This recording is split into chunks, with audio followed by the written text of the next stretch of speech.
तो ये हमारे पास x की दो वैल्यूज आ गई, पहला है 3/2 और दूसरी वैल्यू है, ठीक है, a के सामने वाली साइड का जो लेंथ है वो स्मॉल a है, इसके सामने वाली लेंथ जो है वो स्मॉल c है, और b के सामने वाली जो साइड है उसका लेंथ अगर जिसके रिस्पेक्ट में इंटीग्रेशन होता है उसी की लोअर और अपर वैल्यू है ये। तो जीरो क्या है?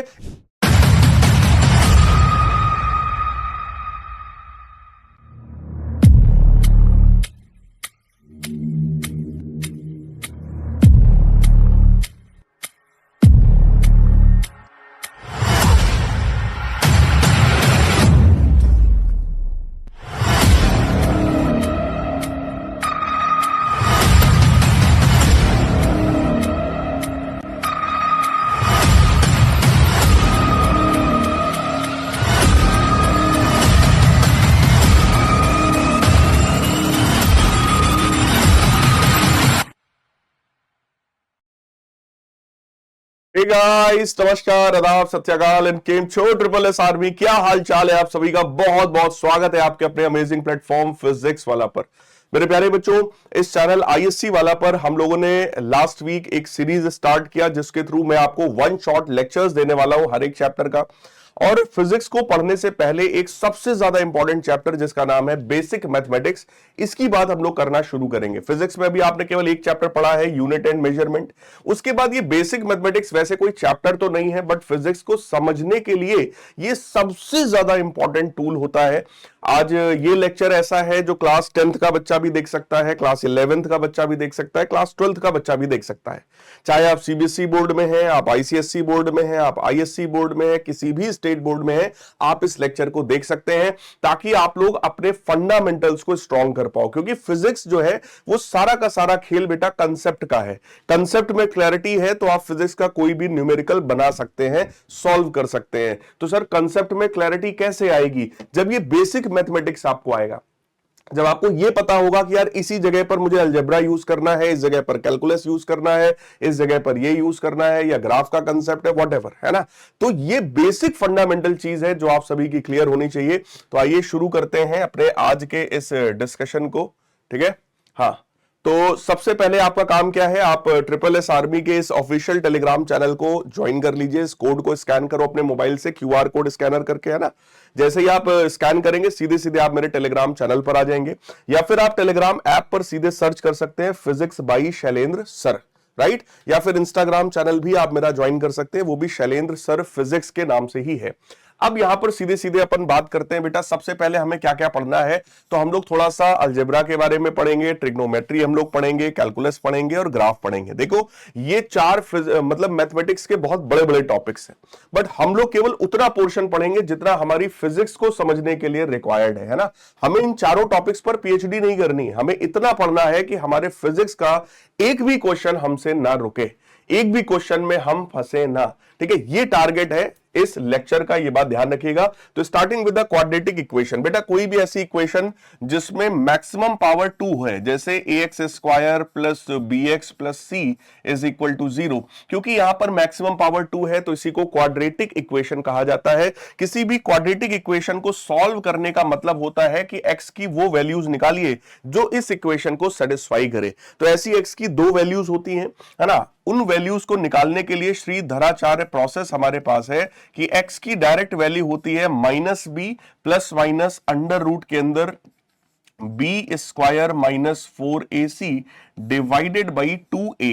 एक बार प्लस का आप साइन लेंगे तो पहला रूट मिलेगा, एक बार माइनस का साइन बेटा ले लोगे तो आपको दूसरा वाला रूट मिल जाएगा। इस वाले फॉर्मूले को हम लोग बोलते हैं श्रीधराचार्य फॉर्मूला। क्या नाम है इसका, इस फॉर्मूले का?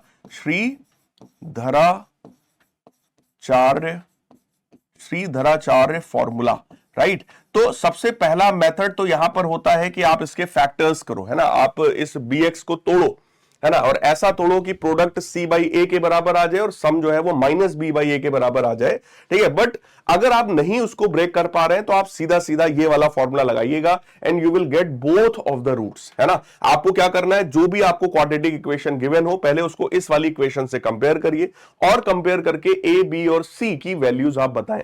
वैल्यूज जब आपको पता चल जाए उसके बाद सीधे सीधे ये वाला फॉर्मूला लगाओ, आपको दोनों रूट्स मिल जाएंगे।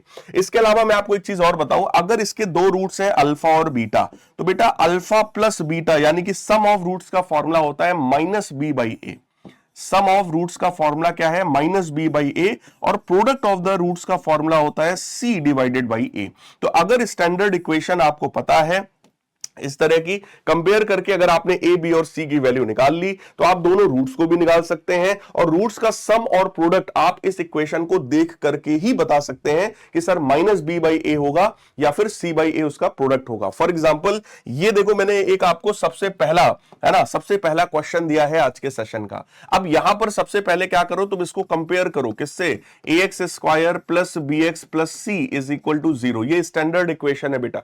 जैसे ही आप कंपेयर करेंगे, ए की वैल्यू आएगी 2 के बराबर, बी की वैल्यू आएगी 5 के बराबर, और सी की वैल्यू आ जाएगी -12 के बराबर। अगर मैं आपसे कहूं बेटा यहां पर सम ऑफ द रूट्स बताइए, तो सम ऑफ रूट्स का सीधे सीधे फॉर्मूला होता है माइनस का b upon A, so that will become minus का 5/2। मैं आपसे कहूं बेटा प्रोडक्ट का फॉर्मूला बताइए, सो उसका फॉर्मूला होता है c बाई ए। सी की वैल्यू है -12 और ए की वैल्यू है 2, तो जो प्रोडक्ट है वो -6 के बराबर आएगा, और उनका जो सम है वो हमारा कितना आएगा? माइनस का 5/2 के बराबर निकलकर आएगा। क्लियर है? तो इस तरीके से अपने को करना है। फिलहाल मैं आपको इसको सॉल्व करके दिखा रहा हूं, यानी कि मैं धराचार्य प्रोसेस लगा रहा हूं। श्री धराचार्य प्रोसेस क्या होता है? माइनस का b plus minus under root b square minus का 4ac डिवाइडेड बाई 2a, है ना। यही वाला फॉर्मूला देखो मैंने आपको यहां पर बताया है, सेम टू सेम यही वाला फॉर्मूला मैं यहां पर यूज करूंगा। सो नेगेटिव ऑफ b की वैल्यू कितनी है बेटा? 5, यहां पर 5 रखेंगे, plus minus under root b square यानी 5 का स्क्वायर 25 होगा, minus 4 times a into c. A की वैल्यू 2 है और c की जो वैल्यू है वो -12 के बराबर है, right, divided by 2 times a, और a की वैल्यू कितनी है? 2 के बराबर है। तो जरा चेक करो ये कितना बनेगा। It is -5 plus minus under root के अंदर 25 माइनस माइनस बेटा प्लस हो जाएगा, है ना। ये बनेगा 4 दूना 8 और 12 अट्ठे 96, है ना, यानी कि 96 डिवाइडेड बाई 4, 2 इंटू 2 4, तो माइनस का 5 हो जाएगा, प्लस माइनस अंडर रूट के अंदर। अब इसकी वैल्यू को हम लोग यहां से निकाल सकते हैं कि सर 96 और 25 का जो सम है वो हमारा 121 आएगा, ठीक है। होल डिवाइडेड बाई 4 कर देंगे, ठीक है। 121 जो है इसका अंडर रूट वैसे कितना 11 होता है, बट ठीक है। तो इसका जो अंडर रूट है 121 का वो कितना आएगा? देखो सीधे सीधे 11 आएगा। तो अपन यहां पर वैल्यू रख देते हैं माइनस का 5 प्लस माइनस 11 डिवाइडेड बाई 4। तो अब यहां से देखो x की दो वैल्यूज आपको मिलेंगी, एक बार आप पॉजिटिव साइन कंसीडर करना, एक बार निगेटिव वाला कंसीडर करना। अगर हम पॉजिटिव वाला साइन कंसीडर करेंगे तो -5 प्लस 11 बाई 4 होगा, निगेटिव वाला करेंगे तो -5 माइनस 11 बाई 4 हो जाएगा। तो ये वाली वैल्यू कितनी आई? 11 में से 5 गए बेटा, कितना बचा? 6, 6 में से 4, है ना, और 6/4 जो है इसकी वैल्यू आ जाएगी 3/2। और अगला जो यहां पर वैल्यू आएगा माइनस का 16/4, तो इसको आप 4 से कैंसिल कर सकते हैं, सीधे सीधे माइनस का 4 निकल कर आ जाएगा, राइट। तो ये हमारे पास x की दो वैल्यूज आ गई, पहला है 3/2 और दूसरी वैल्यू है -4। अब आप खुद चेक करो, अगर आप इन दोनों का सम करते हो तो माइनस का 5/2 आएगा, और इन दोनों का अगर आप प्रोडक्ट करेंगे तो माइनस का 6 निकल कर आ जाएगा। तो इस तरह से किसी भी क्वाड्रेटिक इक्वेशन का सोल्यूशन आप लोग कर सकते हैं, ठीक है। क्यूबिक इक्वेशन देखो होती है, बट फिजिक्स में उसका यूज बहुत ही कम आता है, तो क्यूबिक इक्वेशन के लिए बहुत ज्यादा टेंशन नहीं लेना है, जब आगे आएगा तब मैं आपको उसको सिखा दूंगा। वैसे फिजिक्स में क्यूबिक इक्वेशन का ज्यादा यूज कभी आता नहीं है, वहां पे रिमाइंडर थ्योरम वगैरह यूज होता है, थोड़ा सा और अच्छा मैथमेटिक्स वहां पर यूज होता है, बट कोई बात नहीं। फिलहाल आगे बढ़ते हैं और बाइनोमियल थ्योरम की बात करते हैं। देखो अगर कभी भी हमसे कहा जाए बेटा कि 1 + x की पावर n सॉल्व कर दो, यानी पावर में कुछ भी नंबर है, अगर पावर में देखो स्क्वायर होता तो हम सीधे सीधे फॉर्मूला लिखते 1 + x स्क्वायर + 2x, क्यूब होता तो भी हम सीधे सीधे लिखते कि sir 1 + x cube + 3x times 1 + x, ये फॉर्मूला सबको पता है। लेकिन अगर पावर में 7 हो, 8 हो, 10 हो, तब सर क्या करेंगे? तो ऐसे में बेटा बाइनोमियल थ्योरम यूज होता है, और वो कहता है 1 + nx + n(n-1) upon 2 factorial plus n(n-1) n-2, एक एक टर्म ऐसे बढ़ाते जाओ, और नीचे भी एक एक टर्म आप बढ़ाते जाइए, है ना। तो यहां पर x स्क्वायर हो जाएगा, यहां पर x क्यूब हो जाएगा, ऐसे ऐसे बेटा हमें आगे के टर्म्स जो हैं वो लिखते चले जाना है। बहुत ध्यान से फॉर्मूले को देखिए, 1 + nx + n(n-1) upon 2 factorial x square n-1 n-2 upon 3 factorial x cube. अगला टर्म आएगा n-1 n-2 n-3 upon 4 factorial into x की पावर 4। अब बताइए सर ये फैक्टोरियल क्या होता है, सर ये फैक्टोरियल क्या चीज है और इसकी सर वैल्यू अपन कैसे निकालेंगे। ठीक है, ये वाला बेटा सीरीज जो है पूरा इनफाइनाइट तक जाता है, चलता रहता है आगे तक, है ना। अब बताइए सर ये जो फैक्टोरियल वर्ड आप यूज कर रहे हैं इसका आखिर मतलब क्या है। यहां पर देखो फैक्टोरियल का मतलब सिंपल सा है, अगर मैंने लिखा है 2 का फैक्टोरियल तो it simply means 2 multiplied by 1, यानी कि आप नंबर कम करते जाइए 1 तक, है ना। तो 2 इंटू 1 2 होता है। 3 का फैक्टोरियल मैं आपसे कहूं तो that is 3 into 2 into 1, simple 6 हो जाएगा। 4 का फैक्टोरियल आपसे कहा जाए तो it is 4 into 3 into 2 into 1, यानी एक एक कम करते जाओ 1 तक और सबको मल्टीप्लाई कर डालो, नथिंग एल्स, है ना। मैं आपसे कहूं बेटा अगर मेरे को मान लो लिखना है 7 का फैक्टोरियल तो कैसे लिखेंगे, 7 into 6 into 5 into 4 into 3 into 2 into 1। तो इस तरीके से आप सबको मल्टीप्लाई कर डालो, you will get the value of factorial. ठीक है, 0 का फैक्टोरियल हमेशा 1 होता है, ये एक स्टैंडर्ड फॉर्मूला है, इसको याद रखिएगा। 0 फैक्टोरियल इज कंसीडर्ड एज 1 और 1 का फैक्टोरियल तो 1 होता ही है। तो ये मतलब है बेटा यहां पर फैक्टोरियल का। अगर मैंने लिखा है 3 factorial it means 3 into 2 into 1, 2 factorial means 2 into 1, ऐसे 4 फैक्टोरियल आएगा तो उसका मतलब ये रहा, है ना। तो आई होप आप लोग समझ गए कि बाइनोमियल थ्योरम क्या होता है। बाइनोमियल थ्योरम आपको 1 प्लस एक्स की पावर n को एक्सपैंड करने का एक मौका देता है कि इसको आखिर कैसे हम लोग एक्सपैंड करेंगे। अब बात यह है कि सर फिजिक्स में इसका कब और कैसे यूज आएगा। बेटा फिजिक्स में इसका यूज कुछ इस तरह से आता है, जब आपसे कभी कह दिया जाए जैसे मेरे को 1 प्लस एक्स की पावर n सॉल्व करना है ना, और इसकी जो वैल्यू है वो 1 plus n x plus n minus 1 upon 2 factorial x square and so on, इस तरीके का है ना। अब अगर मान लो कंडीशंस कुछ ऐसी बन रही हैं कि ये जो x है that is very much less than 1, अगर ये जो x है ये 1 से बहुत छोटा है, फॉर एग्जांपल मान लो x की वैल्यू है 0.01, तो बेटा x का जो स्क्वायर होगा वो 0.01 का स्क्वायर होगा, तो बनेगा 0.0001, यानी कि वैल्यू बहुत ज्यादा छोटी हो गई। तो अगर ये x very much less than 1 है तो इस कंडीशन में हम x की जितनी भी हायर पावर्स हैं, यानी कि आपका x स्क्वायर हो गया, x क्यूब हो गया, x की पावर 4 हो गया and so on, they all are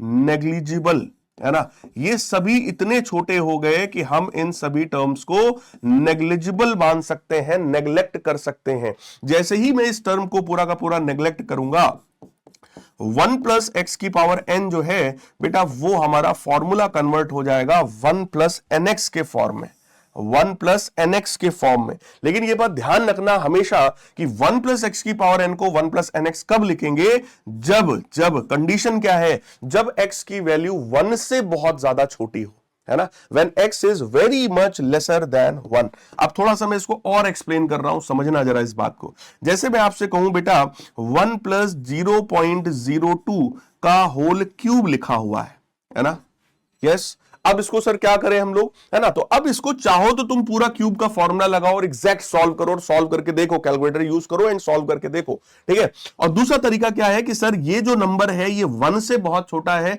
इसलिए मैं इसको सीधे सीधे 1 प्लस 3 इंटू 0.02 यानी कि सर 1.06 मैं इसको ऐसा सीधे सीधे लिख सकता हूं। और आप लोग भी अभी इसको जरा कैलकुलेटर से सॉल्व करिए और चेक करिए क्या एग्जैक्ट आंसर आपका भी यही आ रहा है, लगभग, है ना। ऑलमोस्ट जो आंसर है वो 1.06 ही आएगा आपका भी। तो इसका मतलब ये है कि यार हम लोग क्यों ना ये आसान सा मेथड लगाएं, हम क्यों उतना ज्यादा कैलकुलेटिव मेथड अपने लिए लगाएंगे। बात समझ में आ रही है। तो ये मेथड हमारा कहलाता है binomial theorem and this is known as approximation in binomial theorem. अब इसी को थोड़ा सा और ज्यादा आप बढ़ा सकते हैं क्या, सर अगर 1 माइनस एक्स की पावर में n लिखा हो तो बेटा उसको 1 माइनस एन एक्स लिखेंगे। अगर कभी भी 1 प्लस एक्स की पावर में माइनस n लिखा है तो भी 1 माइनस एन एक्स लिखेंगे। अगर कभी 1 माइनस एक्स की पावर में माइनस n लिखा है तो उसको हम लोग 1 प्लस एन एक्स लिख देंगे। ओवरऑल सीन क्या है वो आप समझ गए होंगे कि जो पावर में है और जो यहां पर है दोनों को मल्टीप्लाई करना है, नथिंग एल्स। जैसे ही मल्टीप्लाई करोगे you will get the approximation, right. अब इसी चीज पर बेस्ड एक हमारे पास ये देखो क्वेश्चन आ गया। इस क्वेश्चन में हमसे कह रहे हैं कि भैया जब भी हम किसी भी सरफेस से ऊपर जाते हैं, अर्थ की सरफेस से जब हम ऊपर जाते हैं, फॉर एग्जांपल ये हमारा मान लो अर्थ है, ये हमारा मान लो बेटा अर्थ है, और ये अर्थ का जो है रेडियस है, उसको मैं आर लिख रहा हूं, this is radius of earth. Earth की सरफेस से अगर आप इतना हाइट ऊपर गए हैं, अगर आप अर्थ की सरफेस से कुछ h हाइट ऊपर गए हैं, तो वहां पर एक्सेलरेशन ड्यू टू ग्रेविटी की जो वैल्यू है ना, वो चेंज होकर कुछ ऐसी आ जाती है। सर ये क्यों आया है, ये मैं आपको पढ़ाऊंगा ग्रेविटेशन वाले चैप्टर में, 11th के सिलेबस में है। बट अभी आपको क्वेश्चन में साफ साफ दिया गया है कि जब आप h हाइट ऊपर आएंगे तो ग्रेविटी की वैल्यू ये हो जाएगी। ठीक है, अब आपको यह बताना है कि कह रहा है अगर h बहुत ज्यादा छोटा है, if this h is very very small, तो आपको प्रूफ करना है कि भाई g की वैल्यू ये आ जाएगी सॉल्व होकर। आ जाओ, ये मैं आपको बताता हूं कैसे सॉल्व करोगे। देखो बेटा, g की जो वैल्यू है वो कितनी है, g r square divided by r plus h का होल स्क्वायर, राइट। अब हमसे बोला गया कि सर ये जो h है वो बहुत बहुत छोटा है ना। तो जब भी बहुत छोटे की बात आए तो हमारे दिमाग में बाइनोमियल थ्योरम आना चाहिए। लेकिन बाइनोमियल थ्योरम में क्या होता है, 1 प्लस एक्स की पावर में n, तो 1 प्लस होता है बेटा वहां पर, है ना। तो 1 लाना है। 1 कैसे आएगा सर, यहां से आप r कॉमन करो बेटा, तो ये रहा जी आर स्क्वायर। अंदर से अगर आप r कॉमन करके बाहर निकालेंगे तो बाहर जो है r स्क्वायर आएगा, क्योंकि स्क्वायर लिखा हुआ है, and this will become 1 plus H upon r का होल स्क्वायर। ये r स्क्वायर से ये r स्क्वायर जो है वो कैंसिल आउट भी हो जाएगा, है ना। अब जरा ध्यान से देखना, it will become g upon 1 plus H upon r की पावर में 2। नीचे जो है पॉजिटिव पावर है, तो जब ऊपर आएगा तो यही पावर नेगेटिव में हो जाएगा, यानी 1 प्लस एच बाई आर की होल पावर में -2। अब यहां पर मेरे प्यारे बच्चों समझने वाली बात यह है कि अगर तुम इस वाले टर्म को देखो h बाई आर, आर क्या है, अर्थ का रेडियस, और अर्थ का रेडियस कितना होता है बेटा, 6400 किलोमीटर, 6400 किलोमीटर होता है अर्थ का रेडियस, है ना। अर्थ के रेडियस से तुम सोचो तुम कितना ऊपर तक जा सकते हो। भाई बहुत ज्यादा जाओगे, 10 metre, 50 metre, 100 metre, 1 kilometre, 10 kilometre, 1000 kilometre, इससे ऊपर तो नहीं जा पाओगे, है ना। 1000 किलोमीटर भी बहुत ज्यादा बोल दिया मैंने, है ना, उतना भी नहीं जा पाओगे बेटा। तो सोचो अगर ये 6400 किलोमीटर है और तुम यहां 1000 किलोमीटर भी गए हो तो भी कम ही गए हो, यानी कि ये जो हाइट है वो रेडियस के कंपैरिजन में काफी छोटी है, राइट। तो जब हाइट जो है वो रेडियस से बहुत छोटी है, तो जब हाइट को रेडियस से डिवाइड करोगे, सोचो this term is something like 100 kilometre upon 6400 kilometres, तो 1/64 आया, जो कि 1 से बहुत छोटा है। इसका मतलब सर साफ बात है कि ये वाला जो टर्म है सर, ये 1 से बहुत छोटा टर्म है। और बेटा अगर ये 1 से बहुत छोटा है तो यहां पर बाइनोमियल अप्रोक्सीमेशन लगाया जा सकता है। तो बाइनोमियल अप्रोक्सीमेशन कहता है कि जो पावर में है उसको इसके साथ मल्टीप्लाई करो, so it will become 1 - 2h upon r। तो g की जो वैल्यू है वहां पर वो हम लोगों ने निकाल लिया है, that is g times, g की जो वैल्यू वहां पर आई that is g times 1 - 2h upon r। Check कर लो, कुछ वैसा ही डेरिवेशन करने को बोला गया था। h क्या है, अर्थ की सरफेस से वर्टिकल हाइट है, r जो है वो अर्थ का रेडियस है, और स्मॉल g का मतलब होता है एक्सेलरेशन ड्यू टू ग्रेविटी, जिसकी वैल्यू 9.8 मीटर पर सेकेंड स्क्वायर होती है अर्थ की सरफेस पर। क्लियर है, फटाफट सभी लोग देख लो, क्या ये एक्सप्लेनेशन आपको समझ में आया? कोई दिक्कत है वीडियो पीछे ले जाइए, अगेन रिपीट करके बेटा देखिए। अब यहां पर एक कंपोनेंडो एंड डिविडेंडो थ्योरम आया है। ये थ्योरम सीधे सीधे आप कभी भी अप्लाई कर सकते हैं किसी भी कैलकुलेशन में। अगर लिखा है कि P upon Q A upon B के बराबर है, अगर ये दो रेशियोज एक दूसरे के बराबर है, तो बेटा कंपोनेंडो एंड डिविडेंडो थ्योरम कहता है कि P plus Q upon P minus Q that is equal to A plus B upon A minus B। Derivation पे नहीं जाना है, अगर कभी ऐसा कोई भी टर्म हमें मिल रहा है तो हम सीधे सीधे ऐसा लिख सकते हैं, है ना। तो जैसे मान लो अगर कभी भी कहा जाए कि भैया R1 अपॉन R2 जो है वो R3 अपॉन R4 के बराबर है, तो इसका सिंपल सा मतलब क्या है, वी कैन राइट हियर कि sir R1 plus R2 divided by R1 minus R2 that is equal to R3 plus R4 divided by R3 minus R4। ऐसा भी हम लोग लिख सकते हैं, और कई बार इस तरह की किसी थ्योरम को यूज करने से हमारा जो क्वेश्चन है उसका जो सोल्यूशन है वो कंपैरेटिवली बेटा इजी बन जाता है। तो इसी थ्योरम को हम लोग कंपोनेंडो एंड डिविडेंडो रूल या थ्योरम के नाम से जानते हैं। अब सीधे सीधे ट्रिग्नोमेट्री की बात मैं आपसे करूंगा। ट्रिग्नोमेट्री एक बड़ा टॉपिक है, आप ध्यान से लेकिन समझेंगे तो पूरी पूरी बात आपको समझ में आ जाएगी। ठीक है, ट्रिग्नोमेट्री में बेसिकली हम लोग कोई भी अगर राइट एंगल ट्रायंगल है जिसमें ये वाला एंगल 90 डिग्री है तो सामने वाली इस वाली साइड को बेटा हाइपोटेनस कहा जाता है। ठीक है, अगर ये वाला एंगल हमने कंसीडर किया है तो एंगल के साथ वाली जो साइड, देखो ये तो हाइपोटेनस हो गई, एंगल के साथ जो दूसरी साइड बचती है उसको बेस कहा जाता है, और एंगल के सामने जो तीसरी वाली साइड बचती है उसी को हम लोग परपेंडिकुलर के नाम से जानते हैं। तो ये हो गया हमारा हाइपोटेनस। हाइपोटेनस एंगल के सामने वाली ये जो साइड है बेटा इसको परपेंडिकुलर कहा जाता है। ठीक है, इट इज परपेंडिकुलर। और ये जो होता है इसको हम लोग बेस के नाम से जानते हैं। एंगल के साथ वाला हो गया बेस। क्लियर है? यहीं पर अगर मान लो राइट एंगल हमने ऐसा बना दिया है ना, ये भी वैसा ही है 90 डिग्री, तो ऑब्वियस है 90 के सामने वाली जो सबसे बड़ी साइड होती है उसी को हाइपोटेनस बोलते हैं। अगर ये एंगल थीटा कंसीडर कर लोगे तो इसको बेस कहा जाएगा, दिस इज बेस। और थीटा के सामने वाली जो साइड होती है इसको बेटा हम लोग परपेंडिकुलर के नाम से जानेंगे। क्लियर है? फिलहाल अभी जो मैंने यहां फॉर्मूले लिखे हैं वो सब इस वाले डायग्राम के रिस्पेक्ट में लिखे हैं, है ना। अब यहां पर ट्रिग्नोमेट्रिक रेशियोज की बात करें तो 6 ट्रिग्नोमेट्रिक रेशियोज आते हैं, जिनमें सबसे पहला रेशियो होता है साइन थीटा। साइन थीटा का फॉर्मूला होता है परपेंडिकुलर अपॉन हाइपोटेनस, यानी कि पीएम डिवाइडेड बाई ओपी। तो ऐसा ही कुछ यहां पर देखो लिखा होगा। फिर अगला आता है cos theta which is base upon hypotenuse, तो बेस रहा ये ओएम और हाइपोटेनस रहा ओपी, तो ओएम अपॉन ओपी। फिर टैन थीटा जो कि परपेंडिकुलर अपॉन बेस होता है, उसका फॉर्मूला आप लिख सकते हैं। फिर कॉट थीटा जो है वो टैन थीटा का रेसिप्रोकल होता है, यानी 1 अपॉन टैन थीटा। फिर आता है सेक थीटा जो कि 1 अपॉन कॉस थीटा होता है। कॉसेक थीटा जो कि 1 अपॉन साइन थीटा होता है। यहां पर मैंने लिख भी दिया है इन तीनों के बारे में, राइट। इसके अलावा ट्रिग्नोमेट्री में एक सबसे ज्यादा इंपॉर्टेंट बार बार यूज होने वाले कुछ हमारे पास एक रिलेशन आते हैं, वो है सबसे पहला sine square theta plus cos square theta हमेशा 1 के बराबर होता है। जैसे sine square 45 plus cos square 45 is equal to 1। Sine square 30 degree plus cos square 30 degree that is always equal to 1। तो ये स्टैंडर्ड फॉर्मूला है जो कि हमेशा ही यूज होता है, इसको आइडेंटिटी कहा जाता है, ट्रिग्नोमेट्रिक आइडेंटिटी। फिर अगला है जैसे यहां पर सेक स्क्वायर थीटा है which is 1 plus ten square theta. Similarly cosec square theta जो है वो 1 प्लस कॉट स्क्वायर थीटा के बराबर होता है, और ये हमेशा कभी भी कहीं भी आप यूज कर सकते हैं फिजिक्स के किसी भी क्वेश्चन को सॉल्व करते टाइम। अब एक क्वेश्चन जैसे, हालांकि फिजिक्स में कभी क्वेश्चन नहीं पूछा जाएगा बट इस चीज का यूज अक्सर आ जाता है फिजिक्स में। आपसे कहेंगे कि भाई अगर साइन थीटा की वैल्यू 3/5 है तो बाकी सारे ट्रिग्नोमेट्रिक रेशियोज बताओ। देखो 6 ट्रिग्नोमेट्रिक रेशियोज होते हैं, sine cos tan cosec sec cot, है ना। तो अगर साइन थीटा हमें पता है तो हम लोग एक ट्रायंगल बनाएंगे। ये कितना है हमारा 90 हो गया। इस एंगल को अगर मैं थीटा मान लूं तो साइन थीटा जिसका फॉर्मूला होता है परपेंडिकुलर अपॉन हाइपोटेनस।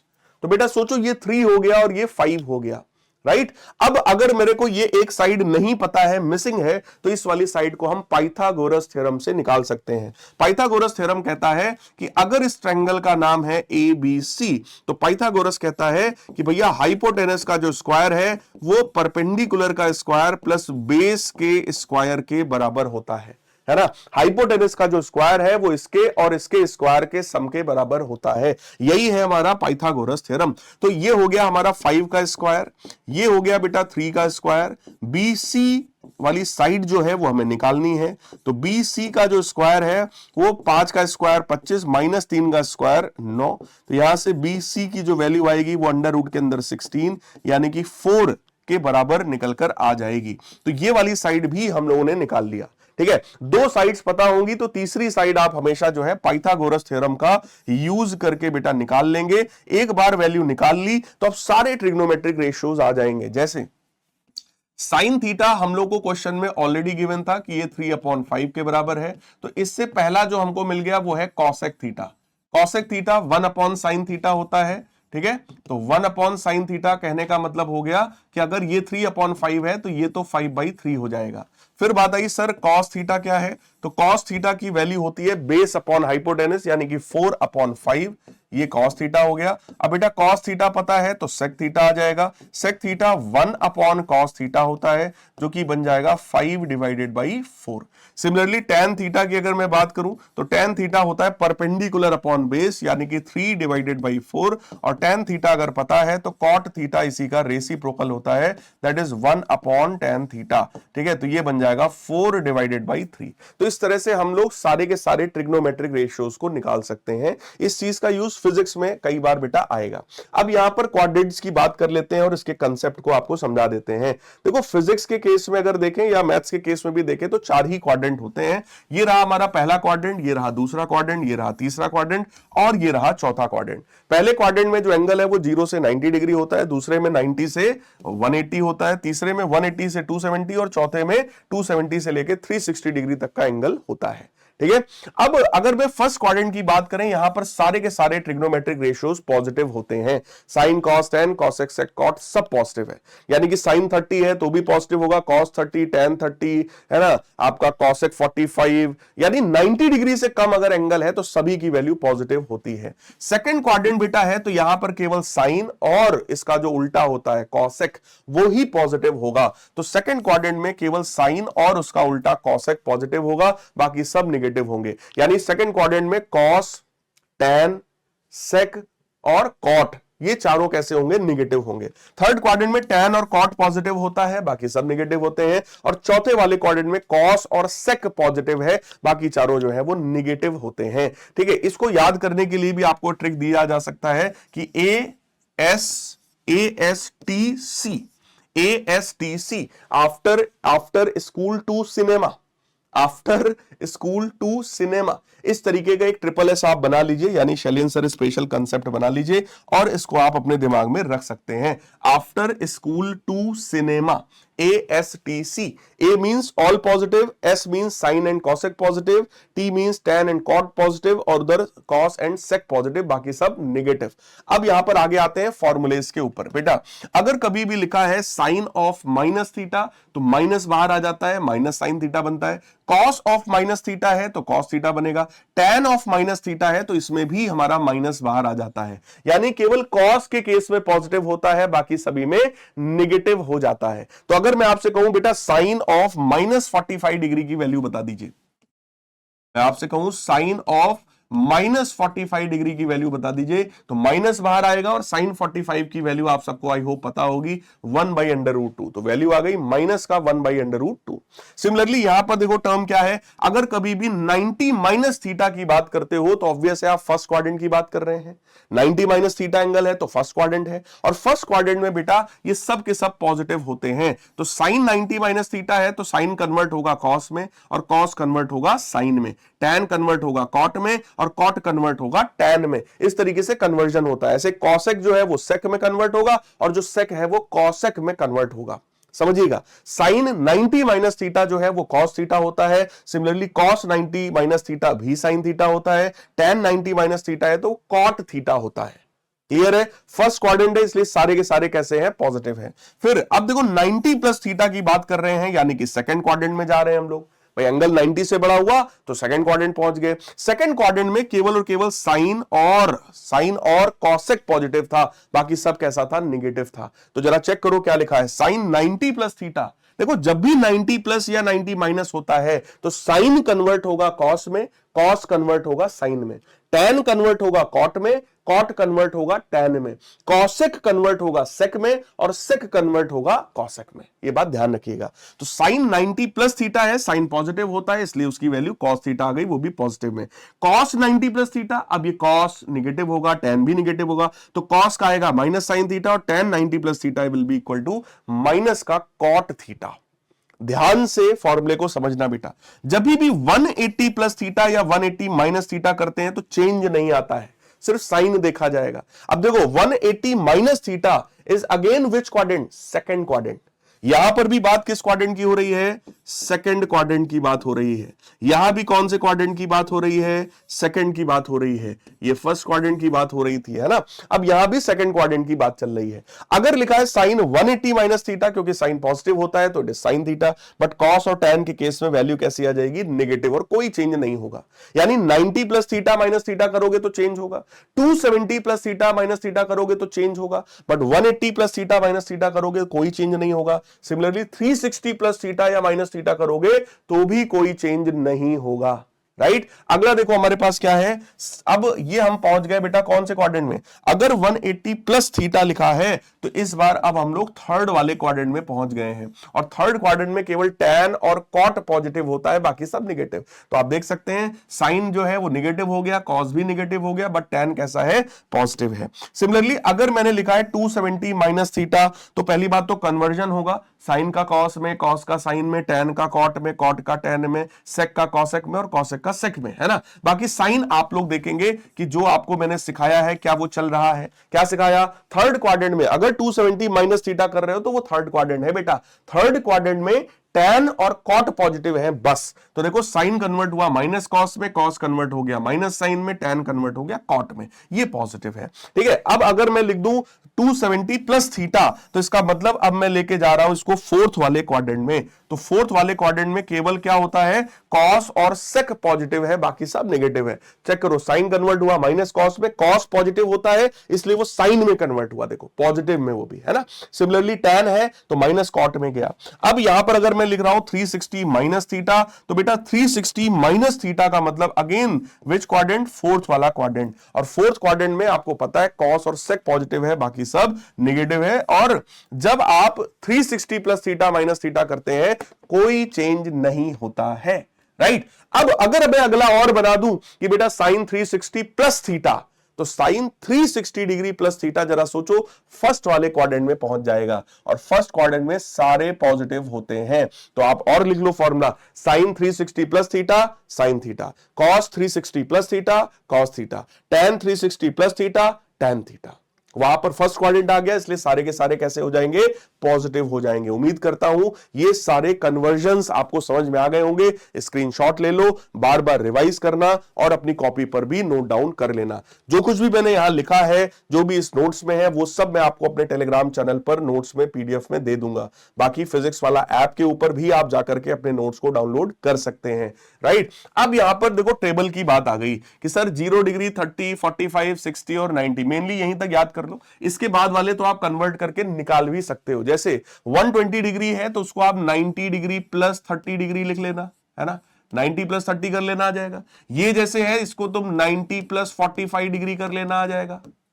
150 है, अब इसको तुम 180 डिग्री माइनस 30 डिग्री कर लेना आ जाएगा। और 180 डिग्री है तो वो तो सीधा सीधा 180 है ना।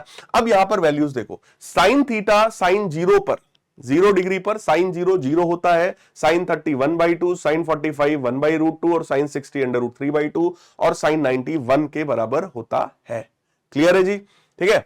अब देखो यार, इसको भी अपन लोग क्या कर सकते हैं ना, इसको याद करने का मैं आपको एक तरीका बता सकता हूं। आप सीधे सीधे लिखो 1 2 0 1 2 3, है ना, 4 लाइक दिस, 0 1 2 3 4, 0 1 2 3 4, ठीक है। ये लिखने के बाद टोटल आप क्या करना, 4 से सबको डिवाइड करना, 4 से सभी को बेटा डिवाइड कर देना।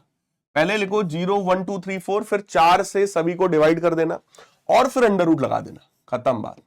अंडर रूट लगा देना, खत्म बात। सारी वैल्यूज एक बार में याद हो गई। क्या? 0 1 2 3 4 लिखना, सभी को 4 से डिवाइड करना, क्योंकि आप 4 तक ले गए हैं, सबको 4 से डिवाइड करो, अंडर रूट लगा दो। अब आप चेक करो, 0/4 0 होता है तो पहली वैल्यू 0 हो गई। 1/4 का अंडर रूट करेंगे तो 1/2 हो जाएगा। 2/4 का अंडर रूट करेंगे तो 1/2 का अंडर रूट यानी 1/√2 हो जाएगा। इसको सॉल्व करेंगे √3/2 आएगा, ये आ गया। 4/4 1 होता है तो ये आ गया। यानी कि सारी वैल्यूज हमें याद हो गई साइन की। और जब साइन की वैल्यूज याद हो जाए तो इन्हीं का जस्ट उल्टा होता है कॉस की वैल्यू। जो यहां पर लिखा है वहीं यहां रख देना, जो यहां है उसको यहां रखो, जो यहां है यहां रखो, जो यहां है यहां रखो, जो यहां है यहां रखो, यानी उल्टा कर दो। और साइन और कॉस के रेशियो को ही टैन कहा जाता है। तो 0/1 1 होगा, 1/2 अपॉन √3/2 तो 1/√3 होगा। ऐसे इनको डिवाइड करेंगे 1 आएगा, इनको डिवाइड करेंगे ये आएगा। और 1/0 जो है वो नॉट डिफाइंड यानी इनफाइनाइट माना जाता है। क्लियर। और इनको आप जो है अपने रिलेशन से निकाल सकते हैं। जैसे मैं आपसे कहूं बेटा tan 135 बताओ, मैं आपसे कहूं tan 135 डिग्री बताइए, तो आप कहेंगे सर इसको मैं लिखूंगा tan 180 degree minus 180 degree minus 45 degree, है ना, ऐसा लिख देंगे। अब बताइए देखो tan 180 माइनस 45 किस क्वाड्रेंट में आया, सेकंड क्वाड्रेंट में। सेकंड क्वाड्रेंट में भाई एस यानी साइन और कॉस पॉजिटिव है, बाकी सब निगेटिव है, साइन और कॉसेक पॉजिटिव है, बाकी सब निगेटिव है, तो ये बन जाएगा माइनस का tan 45। tan 45 बेटा कितना होता है 1, सो इट्स वैल्यू इज -1। अब आप चेक करो, चेक करो 135 में tan की वैल्यू चेक कर लो कितनी है -1।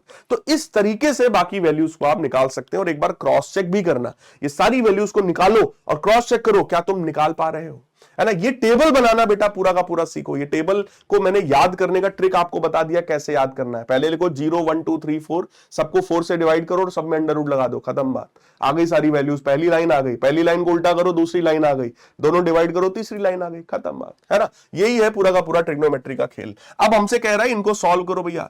कॉस ऑफ -60 डिग्री, कॉस के अंदर निगेटिव होता है बेटा तो वो प्लस हो जाता है, इट विल बिकम प्लस का cos 60, और cos 60 1/2 होता है।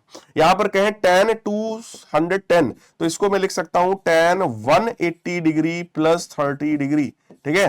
तो जरा चेक करो tan 180 plus theta, third quadrant में tan पॉजिटिव होता है तो it will become tan 30 degree, और tan 30 की वैल्यू सबको पता है 1/√3। फिर अगला देखो sin 300, इसको मैं लिख सकता हूं sin 360 डिग्री माइनस 60 डिग्री। अब बेटा 360 माइनस थीटा अगर किया है तो ये फोर्थ क्वाड्रेंट है, फोर्थ क्वाड्रेंट में कॉस पॉजिटिव होता है, साइन नेगेटिव है, so it will become minus का साइन 60 डिग्री, है ना, माइनस साइन 60 यानी माइनस का √3/2। सिमिलरली कॉस 120 है तो इसको आप लिख सकते हैं कॉस 180 माइनस 60। देखो 180 या 360 वाले को मैं ज्यादा प्रेफर करता हूं, क्यों, क्योंकि उसमें कोई कन्वर्जन नहीं होता है, केवल, है ना, केवल डायरेक्ट साइन देखना है, दैट्स इट।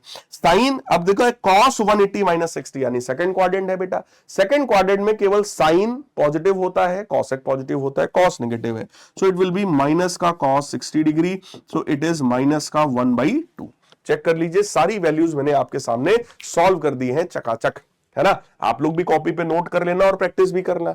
अब यहां पर कुछ सम वाले फॉर्मूले हैं, जैसे हमसे कहा जाए साइन a प्लस बी, तो इसका फॉर्मूला है sine a cos b plus cos a sin b। cos a plus b का फॉर्मूला है cos a cos b minus sine a sin b। ध्यान रखना इसमें माइनस होता है ना, अगर यही माइनस हो जाए तो बीच में प्लस हो जाएगा, ठीक है। फिर यहां पे tan a प्लस बी का फॉर्मूला होता है tan a plus tan b upon 1 minus tan a tan b। तो ये हमारे पास एडिशन वाले फॉर्मूले हो गए। बिल्कुल सेम मैनर में ये हमारे सब्ट्रैक्शन वाले फॉर्मूले हो गए, चेक करिए, है ना। sin a माइनस बी क्या होगा, sin a cos b minus cos a sin b। cos a minus b है तो cos a cos b plus sin b उल्टा होता है। tan a माइनस बी है तो tan a minus tan b upon 1 plus tan a tan b। Next, अब अगर कभी लिखा है sine a plus sine b तो इसका फॉर्मूला होता है 2 sine a plus b by 2 into cos a minus b by 2। Sine a minus sine b है तो 2 sine a minus b by 2 into cos a plus b by 2। Cos a plus cos b है तो 2 cos a plus b by 2 cos a minus b by 2।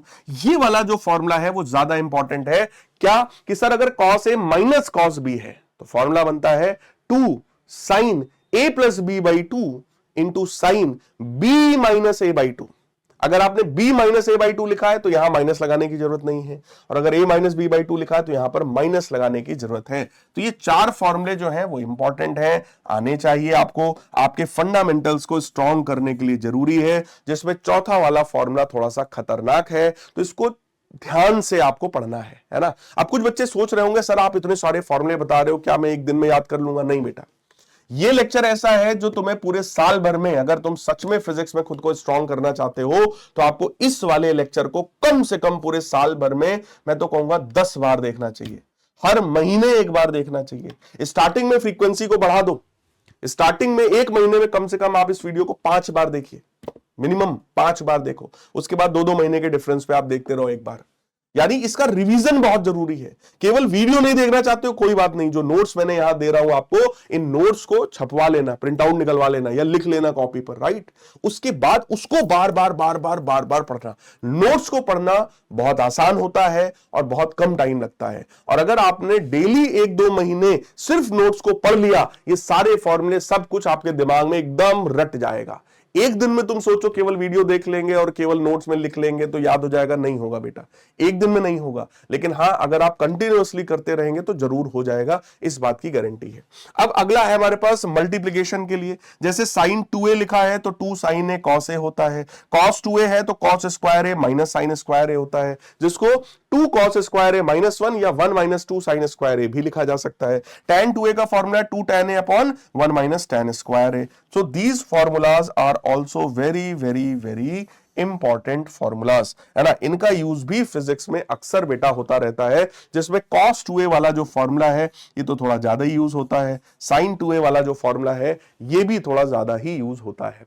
इसके अलावा ये cos के भी फॉर्मूले हैं। जैसे अगर मान लो राइट एंगल ट्रायंगल ना हो, कोई नॉर्मल सा ट्रायंगल हो सर, तो क्या होगा। नॉर्मल सा ट्रायंगल है, नाम है ट्रायंगल का ABC, ये वाले एंगल को A बोल रहे हैं, इसको C बोल रहे हैं और इस वाले एंगल को B बोला जा रहा है, ठीक है। A के सामने वाली साइड का जो लेंथ है वो स्मॉल a है, इसके सामने वाली लेंथ जो है वो स्मॉल c है, और B के सामने वाली जो साइड है उसका लेंथ अगर आपका स्मॉल b के बराबर हो, यानी किसी भी जनरल ट्रायंगल की बात हो रही है, नॉर्मल सा ट्रायंगल है उसकी बात हो रही है, तो देखो ये भी एक रिलेशन होता है बेटा इनके बीच में। क्या, a का जो स्क्वायर है वो b square plus c square minus 2bc cos a के बराबर है, ठीक है। सिमिलरली b स्क्वायर अगर निकालना है, b स्क्वायर तो that is a square plus c square minus 2ac cos b।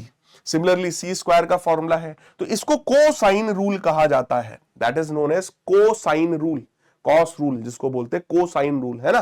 तो ये आपको पता होना चाहिए। हालांकि यूज कम होता है, बट फिर भी अगर आप जेईई और नीट लेवल पर खुद को सोच रहे हैं तो बेटा पता होना चाहिए। किसी क्वेश्चन में हो सकता है कोई साइड लेंथ निकालने में ये वाला फॉर्मूला तुम्हारी बहुत मदद कर जाए, है ना, बहुत हेल्प कर जाए आपकी। नेक्स्ट होता है sine rule, that is very very very important. Sine rule कहता है कि किसी भी ट्रायंगल में ये वाला साइड डिवाइडेड बाय इसके अपोजिट वाले एंगल का साइन, यानी a अपॉन साइन a बराबर b अपॉन साइन b बराबर c अपॉन साइन c, है ना। इसी को साइन रूल कहा जाता है, that is known as sine rule. Sine rule very important, very important, है ना, पता होना चाहिए। किसी भी ट्रायंगल का एरिया अगर निकालना है तो हालांकि आप सबको पता है ये वाले फॉर्मूले की कोई खास जरूरत अपने को है नहीं। ट्रायंगल का एरिया वैसे निकाल लेते हो 1/2 बेस इंटू हाइट, तो वही कर लेना, उसी से काम चल जाएगा, ठीक है। अब एरियाज के फॉर्मूले हैं, धड़ाधड़ सारे फॉर्मूले देखो। स्क्वायर का एरिया है साइड का स्क्वायर, रेक्टेंगल है तो लेंथ इंटू ब्रेथ, ट्रायंगल है सबको पता है, पैरेललोग्राम है तो बेस इंटू हाइट हो गया, ठीक है। एरिया ऑफ सर्कल है तो पाई आर स्क्वायर हो गया, surface area of the sphere है तो 4 पाई आर स्क्वायर हो गया, और अगर किसी भी सिलेंडर के लिए कर्व्ड सरफेस एरिया की बात कर रहे हैं तो 2 पाई आर एच के बराबर हो गया। वॉल्यूम की बात करें तो क्यूब का वॉल्यूम होता है साइड का cube, volume of the rectangular slab है तो लेंथ ब्रेथ इनटू हाइट हो गया, ठीक है। स्फीयर है तो 4/3 पाई आर क्यूब हो गया, volume of the circular cylinder pi r square h हो गया, और volume of the circular cone अगर है तो 1/3 पाई आर स्क्वायर एच के बराबर कोन का वॉल्यूम होता है, ठीक है। तो ये था हमारा बेसिक मैथमेटिक्स वाला जो पोर्शन है, राइट है। अब अपन बात करेंगे कैलकुलस का, जो कि बड़ा इंपॉर्टेंट पार्ट होता है, क्योंकि बहुत सारे बच्चों को ये नहीं आता, डिफरेंशिएशन और इंटीग्रेशन। उससे भी ज्यादा इंपॉर्टेंट है कि सर इसको यूज कहां करते हैं वो नहीं आता है। तो बेटा डिफरेंशिएशन को लिखने का तरीका देखो, मैं बहुत ही शॉर्ट, बहुत ही क्रिस्प और बहुत ही टू द पॉइंट आपको बताऊंगा, जितना फिजिक्स में काम आने वाला है, राइट। टॉपिक तो बहुत बड़ा है, मतलब इसको पढ़ाने बैठे तो 10 घंटे लग सकते हैं इसको पढ़ाने में, है ना। तो बहुत बड़ा टॉपिक है, मैं एकदम टू द पॉइंट बात आपसे करूंगा, ध्यान से केवल सुनना, पूरा पूरा आपको समझ में आ जाएगा। डिफरेंशिएशन को रिप्रेजेंट यानी लिखने का तरीका होता है d/dx। इसका मतलब है it is differentiation with respect to x, x के रिस्पेक्ट में डिफरेंशिएशन हो रहा है। सबसे फंडामेंटल इसको लिखते हैं ऐसे, dy/dx, यानी कि it is differentiation of y with respect to x। अगर आपको कुछ भी नहीं आता है तो भी आप इस पार्ट को देखो, है ना, आपको समझ में आएगा। It is known as differentiation of y with respect to x। ये y का डिफरेंशिएशन है और x के रिस्पेक्ट में है। सबसे फंडामेंटल फॉर्मूला होता है बेटा डिफरेंशिएशन का D by d x of x की पावर n। तो इसका फॉर्मूला है n x की power n minus one, n x की power n minus one, right. तो अगर मैं आपसे कहूं D by d x of यार एक्स क्यूब बता दो, अगर पावर में 3 चढ़ा हुआ है तो तुम भी यहां पे 3 लिखोगे और पावर में 1 घटा दोगे, तो 3 माइनस 1 करेंगे 2 आ जाएगा। मान लो लिखा है d by d x of x की पावर में 7/2, तो अब यहां पर वही बात आई, जो पावर में है उसको लिख दो और पावर में 1 घटा दो। 7/2 माइनस 1 करेंगे, सॉल्व करो, 5/2 के बराबर निकल कर आ जाएगा। सिमिलरली अगर लिखा है d by d x of x to the power minus का 9/2, तो ये आएगा माइनस का 9/2, एक्स की पावर में माइनस 9/2 माइनस 1, तो ये बनेगा माइनस का 11/2, लाइक दिस, राइट। अगर कभी भी बेटा लिखा है d by d x of any constant, किसी भी कांस्टेंट का डिफरेंशिएशन बेटा हमेशा 0 होता है। और आपसे अगर कभी भी कहा जाए कि भैया D by d x of x बता दीजिए, तो एक्स का डिफरेंशिएशन एक्स के रिस्पेक्ट में हमेशा ही 1 के बराबर होता है। कांस्टेंट का डिफरेंशिएशन 0 और एक्स का डिफरेंशिएशन एक्स के रिस्पेक्ट में हमेशा 1 के बराबर होता है। तो ये सबसे ज्यादा यूज होने वाला फॉर्मूला है फिजिक्स में, डिफरेंशिएशन में मोस्ट यूज फॉर्मूला यही होता है बेटा। 90% क्वेश्चन फिजिक्स का इसी फॉर्मूले से सॉल्व हो जाता है। इसके बाद थोड़ा मोड़ा आपका है ट्रिग्नोमेट्री में, तो जैसे साइन एक्स का है डिफरेंशिएशन कॉस एक्स होता है, फिर आपसे कभी हो सकता है कॉस एक्स का डिफरेंशिएशन करा लिया जाए, कॉस एक्स का डिफरेंशिएशन होता है बेटा माइनस का साइन एक्स, ठीक है। D by d x of tan x, हालांकि फिजिक्स में कभी जरूरत नहीं पड़ती है इसकी, टैन एक्स का डिफरेंशिएशन होता है sec square x, right. Physics में बट यूज नहीं होता है इसका, है ना, टेंशन मत लेना। स्टार्टिंग के दो साइन और कॉस का डिफरेंशिएशन ही फिजिक्स में ज्यादा यूज में आता है, ठीक है, तो वो आपको याद होना चाहिए। इसके अलावा एक डिफरेंशिएशन आता है लॉग का, D by d x of log of x, जिसके बेस में ई लिखा हो तो इसका डिफरेंशिएशन होता है 1/x के बराबर। लॉग एक्स का डिफरेंशिएशन 1/x के बराबर होता है, बस यही इतना आता है। ई की पावर एक्स का डिफरेंशिएशन ई की पावर एक्स ही होता है, बट वो फिजिक्स में कभी भी जो है तुम्हारे काम वाम में आने वाला नहीं है। लॉग एक्स का डिफरेंशिएशन 1/x होता है, ये बात ध्यान रखिएगा, क्लियर है। तो x की पावर n का डिफरेंशिएशन, ठीक है, कांस्टेंट का डिफरेंशिएशन 0 है, x का डिफरेंशिएशन 1 है, साइन का कॉस है, कॉस का माइनस साइन है, tan का सेक स्क्वायर है, लॉग का 1/x होता है। केवल इतने फॉर्मूले डिफरेंशिएशन में तुमको याद करने हैं, नथिंग एल्स, राइट। अब बात आई कि सर ये जो डिफरेंशिएशन है सर कब यूज करते हैं, यानी कि सर इनका एप्लीकेशन क्या है, व्हाट आर द प्लेसेस और कंडीशंस जिसमें हम लोग सर इसको यूज करेंगे। तो बेटा डिफरेंशिएशन का एप्लीकेशन सबसे पहले आप तब करेंगे जब हमें किसी चीज के स्मॉल पार्ट्स करने पड़े। जैसे बेटा जब हमको कोई भी एक सेब दे दिया जाए, एक सेब है मान लो खाना है, या पाइनएप्पल है खाना है, ठीक है, पाइनएप्पल दे दिया गया, इसको भैया लोग काट कर मतलब खा लो उसको, है ना। अब हम लोग कोई हाथी या कोई राक्षस या कोई जानवर तो है नहीं कि सीधे सीधे मुंह में डाल लेंगे और खा जाएंगे, नहीं, हमें उसको छीलना पड़ता है, हमें उसके स्लाइसेस काटने पड़ते हैं, तब हम उसको खाते हैं। यानी कि कोई एक काम हमसे कहा गया था करने को, बट वो हम काम एक बार में नहीं कर पाए, तो हमने उसके छोटे छोटे पार्ट्स किए। बिल्कुल इसी तरीके से मैं आपसे कोई कहूंगा कि यार वर्क कैलकुलेट करो जरा, मैं किसी ऑब्जेक्ट को इन्फिनिटी से यहां तक उठाकर लाया हूं, वर्क कैलकुलेट करो। तो अब इस काम को, इस वर्क को तुम एक बार में कैलकुलेट नहीं कर सकते। वैसे तो वर्क का फॉर्मूला होता है फोर्स इनटू डिस्प्लेसमेंट, बट अगर तुम किसी चीज को इन्फिनिटी से उठाकर लाए हो तो फिर वर्क भी कितना हो गया बेटा, फोर्स इनटू इनफाइनाइट, कि सर क्योंकि इन्फिनिटी से लाए हैं तो डिस्प्लेसमेंट तो बहुत ज्यादा हो गया, ऐसे तो बेटा वर्क डन इनफाइनाइट हो जाएगा। यानी हम किसी चीज को इन्फिनिटी से उठाकर ला ही नहीं सकते, फिर तो ये बात हो गई। लेकिन हम तो यही कह रहे हैं कि नहीं भाई हम तो उठा के लाए हैं, अब वर्क कैलकुलेट करो। इसका मतलब बेटा ये रहा कि हम इस काम को एक बार में नहीं कर सकते, तो हम इस काम के छोटे छोटे पार्ट्स करेंगे। परेशान मत हो। अगर अभी तुम्हें 30-40% भी बात ये समझ में आई है तो अच्छी बात है, नहीं समझ में आई है कोई बात नहीं, अभी जब आगे आएगा ना तो वहां पर मैं आपको फिर से याद दिलाऊंगा, बेटा याद करो उस वाले वीडियो में ऐसा मैंने बोला था कि जहां स्मॉल पार्ट्स होंगे वहां पर ये करना पड़ेगा, है ना। वहां पर तुम्हें रियलाइज करवा देंगे पूरा का पूरा कि स्मॉल पार्ट करने की जरूरत क्यों पड़ रही है, क्योंकि वो काम हम एक बार में बेटा नहीं कर पा रहे होंगे, है ना। फिलहाल दूसरी बात यह है कि सर जब भी हमें किसी भी ग्राफ के स्लोप की बात करनी हो, किसी भी ग्राफ के स्लोप की बात करनी हो तो भी बेटा हम डिफरेंशिएशन की बात करेंगे। स्लोप का फॉर्मूला होता है ना delta y upon delta x. Delta y upon delta x जो है वो पूरा का पूरा d y by d x से रिलेटेड होता है।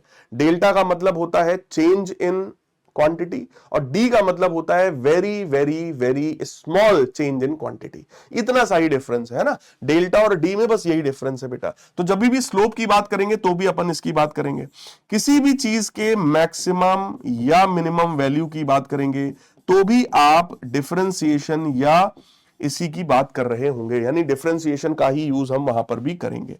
चौथा बेटा यह है कि अगर फिजिक्स में हमारे पास दो वेरिएबल क्वांटिटीज आ जाएं एक साथ, किसी भी क्वेश्चन में किसी भी कंडीशन में अगर दो वेरिएबल क्वांटिटीज एक साथ आ जाएंगी तो भी हम लोग वहां पर क्या यूज करेंगे, डिफरेंशिएशन का यूज हम लोग कर रहे होंगे। क्लियर है। तो डिफरेंशिएशन जो है ना, डिफरेंशिएशन का जो एप्लीकेशन है वो मैंने आपको समझा दिया है, सिखा दिया है कि भाई एप्लीकेशन कब करेंगे। चार केसेस में एप्लीकेशन होता है। पहला जब हमें स्मॉल पार्ट्स करना पड़े, दूसरा जब ग्राफ की स्लोप की बात हो, तीसरा मैक्सिमम या मिनिमम वैल्यू की बात हो, चौथा जब किसी भी दो वेरिएबल क्वांटिटीज की बात एक साथ आपसे की जा रही हो। अब यहां पर बेटा कुछ रूल्स होते हैं, जैसे कांस्टेंट का डिफरेंशिएशन हमेशा 0 के बराबर होता है, मैं भी आपको बता चुका। अगला देखो क्या है, अगर कभी भी ऐसा लिखा है कि D by d x of constant into any quantity, है ना, कांस्टेंट को बाहर कर देंगे। जैसे मैं आपसे कहूं लिखा हुआ है d by d x of 2x की पावर में 3। अब यहां पर देखो क्या है, ये लिखा है ना कांस्टेंट इंटू वेरिएबल, तो कांस्टेंट इंटू वेरिएबल है ना, तो आप क्या करो कांस्टेंट को बाहर कर दो, कांस्टेंट को बाहर करो और इसको लिखेंगे D by d x of x का क्यूब। अब एक्स के क्यूब का डिफरेंशिएशन सबको पता है क्या होता है, 3 बाहर करो एक्स की पावर में 1 घटा दो यानी 3x स्क्वायर। तो ओवरऑल ये वैल्यू सॉल्व होकर के आ जाएगी 6x स्क्वायर के बराबर। तो ये वाली प्रॉपर्टी यही बात बताने की कोशिश कर रही है कि अगर कभी भी कांस्टेंट अंदर रखा हो उसको बाहर कर दो और जो वेरिएबल है उसका डिफरेंशिएशन कर डालो। राइट, यहां पर बता रहे हैं कि भाई अगर अंदर कुछ भी लिखा है, मान लो लिखा है x square plus x cube plus x की पावर 4, है ना, तो आप क्या करेंगे, आप इसको अंदर ले जाएंगे और एक एक करके तीनों का डिफरेंशिएशन कर डालेंगे। तो ये रूल बड़ा ही सिंपल सा है। इस रूल का भी आप कहो तो मैं आपको एप्लीकेशन बता सकता हूं। जैसे आपसे कह दे d by d x of x square plus sine x, तो आप एक एक करके पहले एक्स स्क्वायर का डिफरेंशिएशन करेंगे 2x आएगा, फिर आप साइन एक्स का डिफरेंशिएशन कर देंगे तो cos x निकल कर आ जाएगा। सिमिलरली माइनस लगा होता तो हम भी माइनस लगा देते। अब यहां पर क्या है, प्रोडक्ट रूल। अगर दो क्वांटिटीज के प्रोडक्ट का डिफरेंशिएशन बेटा करना है, जैसे u इंटू वी लिखा है, प्रोडक्ट है ना, तो ऐसे में क्या होता है, पहली क्वांटिटी को बाहर करो दूसरे का डिफरेंशिएशन करो, प्लस दूसरे को बाहर करो पहले का डिफरेंशिएशन करो। फॉर एग्जांपल हमको दिया जाए D by d x of x square sine x. अब मैं क्या करूंगा, एक्स स्क्वायर को बाहर करूंगा, साइन एक्स का डिफरेंशिएशन होता है बेटा कॉस एक्स, प्लस इस बार साइन एक्स को बाहर करेंगे और एक्स स्क्वायर का डिफरेंशिएशन होता है 2x के बराबर। तो ये हमारा सॉल्व होकर आया x square cos x plus 2x sine x. ये बात ध्यान रखिएगा, है ना। तो प्रोडक्ट रूल इसी को कहा जाता है, पहला फंक्शन बाहर दूसरे का डिफरेंशिएशन प्लस दूसरा फंक्शन बाहर और पहले का differentiation, that is known as our product rule. फिर आता है बेटा डिवीजन वाला, यानी कि कोशेंट रूल। कोशेंट रूल कहता है कि अगर एक टर्म है न्यूमरेटर दूसरा है डिनोमिनेटर, तो आप डिनोमिनेटर को पहले रखेंगे न्यूमरेटर का डिफरेंशिएशन, माइनस न्यूमरेटर को बाहर रखेंगे डिनोमिनेटर का डिफरेंशिएशन, डिवाइडेड बाई डिनोमिनेटर का होल स्क्वायर। राइट, जैसे हमसे कहा जाए कि भैया D by d x of sine x divided by x square कर दीजिए।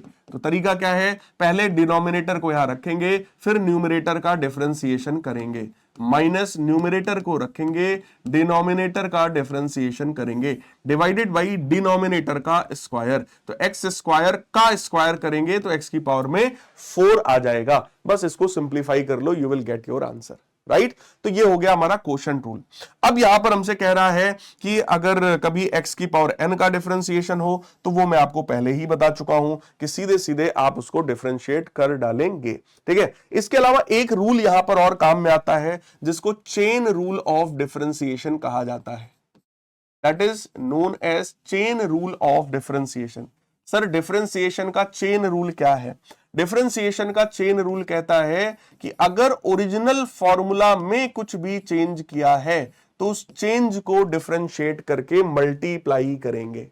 रूल क्या है? लिखो, रूल क्या है? लिखो, कॉपी पे लिखो कि अगर ओरिजिनल फॉर्मूला में कुछ भी चेंज किया है तो उस चेंज को डिफरेंशिएट करके मल्टीप्लाई करेंगे। जैसे मैंने आपको ओरिजिनल फॉर्मूला ये सिखाया कि बेटा साइन एक्स का डिफरेंशिएशन कॉस एक्स होता है, बट मैंने यहां पर चेंज क्या किया? चेंज ये किया कि एक्स की जगह एक्स स्क्वायर लिखा हुआ है ना। So this was the change, it was the change. Original formula में हमने ये चेंज कर दिया, तो हम क्या करेंगे? पहले तो साइन का डिफरेंशिएशन कॉस होता है तो ये भी कॉस एक्स स्क्वायर बन जाएगा। अब उस चेंज का डिफरेंशिएशन करके मल्टीप्लाई करेंगे, यानी कि D by d x of x square, यानी चेंज का डिफरेंशिएशन मल्टीप्लाई कर देंगे। एक्स स्क्वायर का डिफरेंशिएशन 2x होता है बेटा, तो 2x बाहर लिखा और cos of x square as it is लिख दिया। फॉर एग्जाम्पल मैं आपसे कहूं बेटा d by d x of cos of 2x plus 3। अब फिर से चेक करो, कॉस का डिफरेंशिएशन माइनस साइन होता है बेटा, तो ये बन जाएगा minus of sine 2x plus 3, right. अब सर चेंज क्या है? चेंज ये है कि बेटा x की जगह पर हमने क्या लिखा है? 2x plus 3, that is change. तो इस चेंज का डिफरेंशिएशन यहां पर क्या करेंगे? मल्टीप्लाई कर देंगे। तो चेंज का डिफरेंशिएशन यानी 2x प्लस 3 का डिफरेंशिएशन यहां पर मल्टीप्लाई कर देंगे। कैसे करेंगे इसको सॉल्व, जरा बताओ मेरे को आप।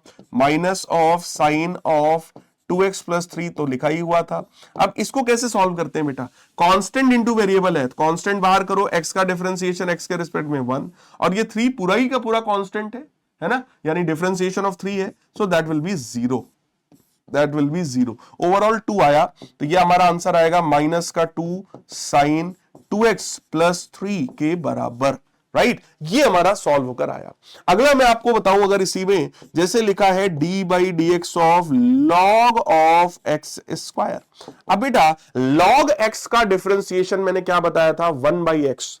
लॉग एक्स का डिफरेंशिएशन क्या बताया था? 1 बाई एक्स, है ना। अब क्योंकि हमने चेंज किया है कि सर एक्स की जगह पर एक्स स्क्वायर लिख दिया हम लोगों ने, तो उस एक्स स्क्वायर का जो डिफरेंशिएशन होता है उसको आप मल्टीप्लाई करेंगे, तो आंसर आ जाएगा 2 डिवाइडेड बाई, नहीं आंसर आएगा केवल 2 के बराबर, केवल 2 के, एक्स से एक्स कट जाएगा। तो log ऑफ एक्स स्क्वायर का differentiation 1 by x into 2x which is equal to, sorry 1 by x square, है ना भाई। log x स्क्वायर तो 1 by x square into 2x, ये सही है। वही मैं कहूं ये सही है। अब तो ये वैल्यू हमारी कितनी आ गई? 2 अपॉन में x, 2 डिवाइडेड बाई x। यही रूल जो है बेटा वो चेन रूल कहलाता है। ओरिजिनल फॉर्मूला में कुछ भी चेंज किया जाएगा तो उस चेंज का डिफरेंशिएशन मल्टीप्लाई करना पड़ेगा। जैसे हमसे कहा जाए D by d x of क्या? 2x square minus 3x plus 4 की पावर में 7। अब देखो एक तरीका तो यह है कि आप पहले पावर में 7 सॉल्व कर लो, अगर आप कर सकते हो तो पहले पूरा सॉल्व कर डालो, जो आए उसका डिफरेंशिएशन कर डालो। बट वो बहुत ज्यादा टफ प्रोसेस है क्योंकि पावर में 7 कैलकुलेट करना इज नॉट इजी जॉब, है ना। तो ऐसे में हम लोग क्या करेंगे? हम ऐसा मान लेंगे कि सर यहां पर क्या रखा था? x रखा था। अगर यहां पर x रखा होता तो x की पावर 7 का डिफरेंशिएशन सोचो क्या होता है? 7x की पावर 6। तो आप भी यही कहेंगे sir it is 7 2x square minus 3x plus 4 की पावर में 6। अब चेंज क्या किया? क्वेश्चन क्या था हमारा? x की पावर 7, बट x की जगह क्या रखा है? ये, तो इसका बेटा डिफरेंशिएशन करेंगे तो d by d x of 2x² minus 3x plus 4। तो मेरे प्यारे बच्चों ध्यान से समझना, अब इसका डिफरेंशिएशन क्या होगा, 2 को बाहर करेंगे x² का 2x होता है तो ये बन जाएगा 4x, माइनस 3 बाहर करेंगे x का 1 होता है और 4 का 0 होता है, ठीक है। तो ये हमारा आंसर आ जाएगा। दिस इज द आंसर कि सर इसका डिफरेंशिएशन ये होने वाला है using chain rule. I hope chain rule में अब क्लैरिटी आ रही होगी। बाकी बेटा खेल प्रैक्टिस का है, जितना ज्यादा बार आप प्रैक्टिस करेंगे आपको उतना ही ज्यादा ये सारी चीजें समझ में आएंगी, राइट है। अब आगे की बात करते हैं सर मैक्सिमा मिनिमा। देखो अगर कोई भी चीज कभी भी मैक्सिमम है या मिनिमम है, जैसे यहां पर देखो वो वैल्यू मिनिमम है, यहां पर वो देखो वैल्यू मैक्सिमम है, तो जब भी कभी हम मिनिमम या मैक्सिमम की बात करते हैं तो उस पॉइंट पर अगर आप एक टेंजेंट ड्रॉ करेंगे तो वो टेंजेंट हमेशा एक्स एक्सिस के पैरेलल होगा, उसका स्लोप हमेशा 0 होगा। यही कारण है कि dy बाई dx की वैल्यू 0 होती है, चाहे आप मैक्सिमम की बात करें या मिनिमम की बात करें, है ना। तो मैक्सिमा के केस में भी डिफरेंशिएशन 0 होगा, मिनिमा के केस में भी डिफरेंशिएशन 0 होगा। मैं आपसे कहूं मैक्सिमम वेलोसिटी निकालना है, इसका मतलब वेलोसिटी का डिफरेंशिएशन 0 होगा। मैं आपसे कहूं मिनिमम वेलोसिटी निकालना है तो भी वेलोसिटी का डिफरेंशिएशन 0 होगा, राइट। मैं आपसे कहूं मैक्सिमम हाइट निकालना है तो भाई हाइट का डिफरेंशिएशन 0 के बराबर होगा, खत्म बात, ठीक है। तो अब यहां पर दूसरी कंडीशन क्या है कि अगर मिनिमा निकालना है, मिनिमम वैल्यू आपको निकालनी है, तो पहला डिफरेंशिएशन 0 होगा और दूसरा डबल डेरिवेटिव जो है वो पॉजिटिव हो जाएगा। उल्टा होता है बेटा, मिनिमम में पॉजिटिव होता है और मैक्सिमम में नेगेटिव हो जाता है। हालांकि इस वाले पार्ट का फिजिक्स में ज्यादा यूज नहीं आता है तो टेंशन मत लेना, आपको ये वाला पोर्शन आपको क्लियर होना चाहिए कि कभी भी किसी भी चीज की मैक्सिमम या मिनिमम वैल्यू में पूछूंगा तो आप सीधे सीधे क्या करेंगे, आप उसका डिफरेंशिएशन करके उसको 0 के बराबर करेंगे। जैसे मैं आपसे कहूं कि यार सेकेंड इक्वेशन ऑफ मोशन क्या होती है, या हाइट के बारे में आपसे बात करें, हाइट का फॉर्मूला क्या होता है, ut minus half GT square. किसी भी ऑब्जेक्ट को जब आप नीचे से ऊपर की तरफ फेंकते हैं u वेलोसिटी से, है ना, ऑब्जेक्ट ऊपर जा रहा है, अर्थ नीचे खींच रहा है, तो एक्सेलरेशन ड्यू टू ग्रेविटी की वैल्यू को निगेटिव मान लेते हैं, वो एज अ रिटार्डेशन काम करता है ना। और हमने ऑब्जेक्ट को मान लो यहां तक फेंका है तो इसकी जो हाइट हो गई वो कुछ h के बराबर हो गई। अब मैं आपसे कह रहा हूं find the time eight which, question क्या है, क्वेश्चन है find the time eight which, find the time at which height is maximum, find the time at which height is maximum। वो टाइम बताइए जब हाइट मैक्सिमम था। तो बेटा यहां पर ध्यान से समझने वाली बात यह है कि सर ये जो हाइट है वो टाइम के साथ चेंज हो रही है, height is changing with time, height is function of time. जैसे जैसे टाइम सर चेंज हो रहा है वैसे वैसे हाइट चेंज हो रहा है। तो अगर हाइट मैक्सिमम है तो बेटा differentiation of the height with respect to time will be equal to 0। Height का डिफरेंशिएशन टाइम के रिस्पेक्ट में क्या हो जाएगा, 0 हो जाएगा, ठीक है। मिनिमम भी पूछते तो भी 0 ही होता, हालांकि मिनिमम का कोई लॉजिक नहीं है यहां पर कि जब आप ऊपर फेंक रहे हैं तो हाइट बढ़ेगा ही, है ना, मैक्सिमम ही होगा, मिनिमम नहीं हो सकता, राइट। तो फिलहाल dh बाई dt 0 होगा, तो d by dt of ut minus half GT square that is equal to 0। बेटा वही बात आई, u क्या है, कांस्टेंट है, बाहर करो, t का डिफरेंशिएशन t के रिस्पेक्ट में 1 आएगा, -1/2 इंटू जी कांस्टेंट है, बाहर करो, t स्क्वायर का डिफरेंशिएशन t के रिस्पेक्ट में 2t आ जाएगा, दैट इज इक्वल टू 0। 2 से 2 कैंसिल हुआ, u माइनस GT की वैल्यू जो है वो 0 आ गई, यहां से टाइम की वैल्यू आ गई u अपॉन g, यानी कि ये वो टाइम निकल आया जिस टाइम पर जो हाइट था वो मैक्सिमम था। अब आपसे कोई बोले भैया हाइट की मैक्सिमम वैल्यू भी मेरे को बताओ, what is the maximum value of height, तो आप इसी इक्वेशन में बस टाइम की वैल्यू ये रख देंगे। जैसे ही आप रखेंगे u times u by g minus half into g into u by g का होल स्क्वायर, टाइम की जगह ये वैल्यू उठा करके रख देंगे, दैट्स इट। तो ये बन जाएगा बेटा यू स्क्वायर अपॉन में जी, और ये बन जाएगा 1/2 जी you square upon ji square, एक जी से एक जी कट भी जाएगा, तो you square upon ji minus you square upon 2g, एक में से आधा घटाओगे आधा आ जाएगा, and that is the value of maximum height. ये मैक्सिमम हाइट का समझो फॉर्मूला हो गया। तो जब किसी भी ऑब्जेक्ट को आप नीचे से ऊपर फेंकेंगे तो maximum height that can be covered by the object is u square upon 2g, और वो टाइम जो होगा that will be u by g, है ना। तो इस तरीके से हम लोग मैक्सिमम या मिनिमम वाला जो कंसेप्ट है बेटा उसको भी हम लोग यूज कर सकते हैं फिजिक्स के अंदर। चेक कर लो, आई होप समझ में आया होगा।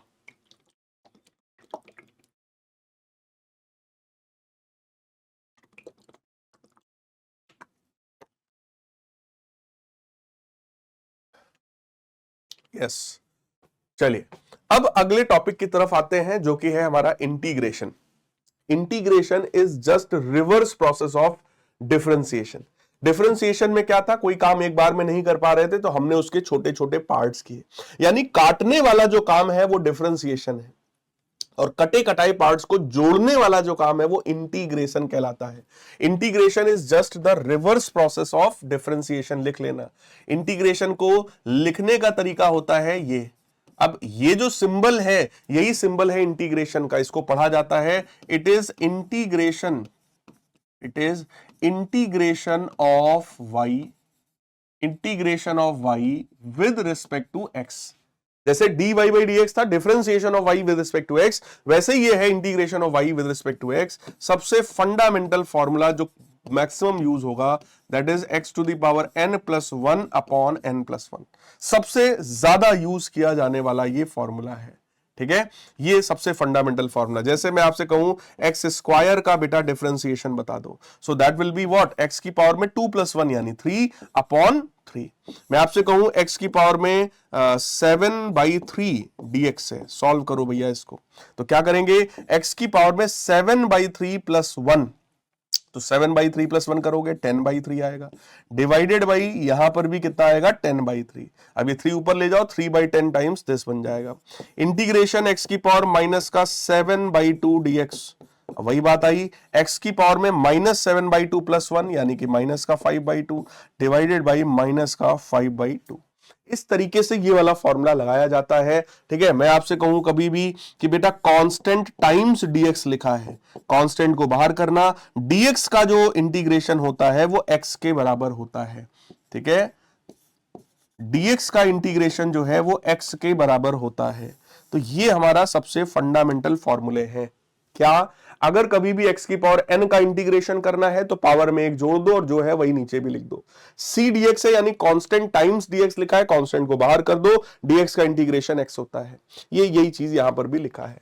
कभी भी मैं आपसे कहूं बेटा इंटीग्रेशन ऑफ साइन x करिए, साइन x का इंटीग्रेशन x के रिस्पेक्ट में होता है माइनस ऑफ कॉस x, ठीक है। और आपसे कहा जाए बेटा cos x का इंटीग्रेशन करिए तो it is equal to sine x। Differentiation में उल्टा होता है, साइन का डिफरेंशिएशन cos और cos का डिफरेंशिएशन माइनस साइन होता है, बट इंटीग्रेशन में उल्टा है, साइन का इंटीग्रेशन माइनस cos है और cos का इंटीग्रेशन साइन x होता है, ठीक है। tan वैन के इंटीग्रेशन का कभी भी फिजिक्स में तुम्हें जरूरत नहीं पड़ेगा, हालांकि tan का इंटीग्रेशन होता है log ऑफ sec x, जरूरत नहीं पड़ेगा फिजिक्स में कभी भी, डोंट वरी, है ना। केवल ये दो अपने को पता होना चाहिए। इसके अलावा एक हमें और पता होना चाहिए कि सर 1/x अगर कभी लिखा है तो इसका इंटीग्रेशन क्या होगा, so that is log x at base e। जैसे आपको पीछे बताया था ना कि भाई log x का डिफरेंशिएशन 1/x है, तो 1/x का इंटीग्रेशन क्या होगा sir, that will B log x। I hope पूरा पूरा भाई क्लियर समझ में आ रहा होगा, ठीक है। आप वीडियो को पॉज कर सकते हैं, पानी वानी पी सकते हैं, थोड़ा दिमाग को फ्रेश कर सकते हैं, अगेन आप इस टॉपिक को देखें। लेकिन बेटा इस लेक्चर को कई बार देखना अगर आपको अपने फिजिक्स में महारत हासिल करनी है तो। फंडामेंटल में क्लैरिटी बहुत ज्यादा जरूरी होती है और ये लेक्चर आपके फंडामेंटल्स को क्लियर करेगा। This will be one of the most useful lecture for all of you, ये मेरी गारंटी, आप देखिएगा। सभी लोग कमेंट्स में भी बताइएगा कि यहां पर कितने डेप्थ में आपको इस लेक्चर में पढ़ाया गया है, हर एक चीज को कवर किया गया है, आपको कैसा फील आ रहा है इस लेक्चर को करने के बाद। ठीक है, चलिए फिलहाल ये बेसिक फॉर्मूला है हमारे पास, है ना, साइन का डिफरेंशिएशन कॉस का हो गया और 1/x का हो गया इंटीग्रेशन, सॉरी। तो ये पूरा का पूरा इंटीग्रेशन का मैंने आपको फॉर्मूला बता दिया है। अब आ जाते हैं कि सर इंटीग्रेशन का एप्लीकेशन कब होगा, सर कब हम लोग इंटीग्रेशन की बात करेंगे। वही बात, जहां जहां डिफरेंशिएशन की बात करेंगे वहां वहां इंटीग्रेशन की भी बात करेंगे, दोनों जुड़े हुए हैं। डिफरेंशिएशन इंटीग्रेशन लगभग एक साथ में ही आता है बेटा। जब आपने छोटे छोटे पार्ट्स कर दिए तो डिफरेंशिएशन का यूज किया, अब उनको जब सम अप करके पूरा काम करना है तो इंटीग्रेशन का काम होगा। यानी कि जब भी आपने किसी भी काम के स्मॉल पार्ट्स किए होंगे, है ना, तो स्मॉल पार्ट्स को कंबाइन करने के लिए, स्मॉल पार्ट्स को कंबाइन करने के लिए, स्मॉल पार्ट्स को कंबाइन करने के लिए इंटीग्रेशन का यूज होगा। अगला इंटीग्रेशन का यूज कब होता है कि जब आपके पास दो वेरिएबल हो, दो वेरिएबल क्वांटिटीज की बात कर दे, दो वेरिएबल्स की बात कर दे, ठीक है। और अगला कब होगा, जब आपसे एरिया अंडर ग्राफ की बात कर दे, किसी भी ग्राफ के नीचे के एरिया की बात अगर कर देगा तो भी बेटा आप वहां पर इंटीग्रेशन का यूज कर रहे होंगे, राइट। ठीक है, परेशान मत होना। अब मैं आपको इंटीग्रेशन के टाइप्स की तरफ ले चल रहा हूं, ठीक है। इस लेक्चर में कोई भी ऐसा पॉइंट अगर मान लो आपको ऐसा लग रहा है कि सर अभी ये वाला अभी उतना मजा नहीं आया, उतना ज्यादा क्लियर नहीं हुआ, परेशान मत होना। जितना मैं यहां बता रहा हूं इस लेक्चर में केवल उतने की ही जरूरत है। तुम्हें अगर कभी भी मैं मान लो पढ़ा रहा हूं, आगे अगला कोई भी चैप्टर में पढ़ा रहा हूं, वहां पर मान लो ये बात आई टू वेरिएबल्स, तो मैं तुम्हें याद दिलाऊंगा, बेटा याद करो उस वाले लेक्चर में मैंने बोला था कि भाई इंटीग्रेशन का यूज होता है दो वेरिएबल्स में। फिर मैं वहां तुम्हें दिखाऊंगा कि दो वेरिएबल कौन है, कैसे हैं, क्यों वेरिएबल बोल रहा हूं, क्यों इंटीग्रेशन ला रहे हैं, क्यों डिफरेंशिएशन लाए थे, सब बताएंगे, डोंट वरी। ग्राफ्स की बात है, बताएंगे कि एरिया अंडर द ग्राफ का इंटीग्रेशन से क्या लेना देना है, सब बताएंगे, टेंशन नॉट, है ना। तुम्हें सिर्फ जितना यहां लिखा है उसको पहले अपने इस दिमाग में स्टोर करना है, नथिंग एल्स। अब बताइए सर इंटीग्रेशन क्या के टाइप्स क्या होते हैं। इंटीग्रेशन के बेटा दो टाइप्स होते हैं। सबसे पहला होता है इनडेफिनिट इंटीग्रेशन, इनडेफिनिट इंटीग्रेशन, और दूसरा होता है डेफिनिट इंटीग्रेशन। पहला होता है इनडेफिनिट इंटीग्रेशन और दूसरा होता है डेफिनिट इंटीग्रेशन। इनडेफिनिट इंटीग्रेशन जो अभी तक आप पीछे देख रहे थे, जैसे आपसे कहा जाए integration of x square dx, तो इसका फॉर्मूला होता है एक्स क्यूब अपॉन 3। तो ये इनडेफिनिट ही था बेटा। इनडेफिनिट इंटीग्रेशन में पहले पूरा सॉल्व कर लो, फिर बाद में प्लस सी लिख दो। सी एक कांस्टेंट होता है, बस कुछ इसमें दिमाग नहीं लगाना है, सीधे सीधे सी लिखना है। और अगर मान लो कभी इंटीग्रेशन एक्स स्क्वायर डीएक्स में ऐसे लिखा हो 0 से 1, तो इस 0 को बोलते हैं लोअर लिमिट ऑफ एक्स। जिसके रिस्पेक्ट में इंटीग्रेशन होता है उसी की लोअर और अपर वैल्यू है ये। तो 0 क्या है, it is lower limit of x and this one is upper value of x या अपर लिमिट ऑफ एक्स। तो आप क्या करेंगे, पहले एक्स स्क्वायर का आप इंटीग्रेशन करेंगे which is x cube by 3। अब यहां पर आप लिमिट्स लगाएंगे 0 से लेकर 1 तक, ऐसे लिखा जाता है बेटा।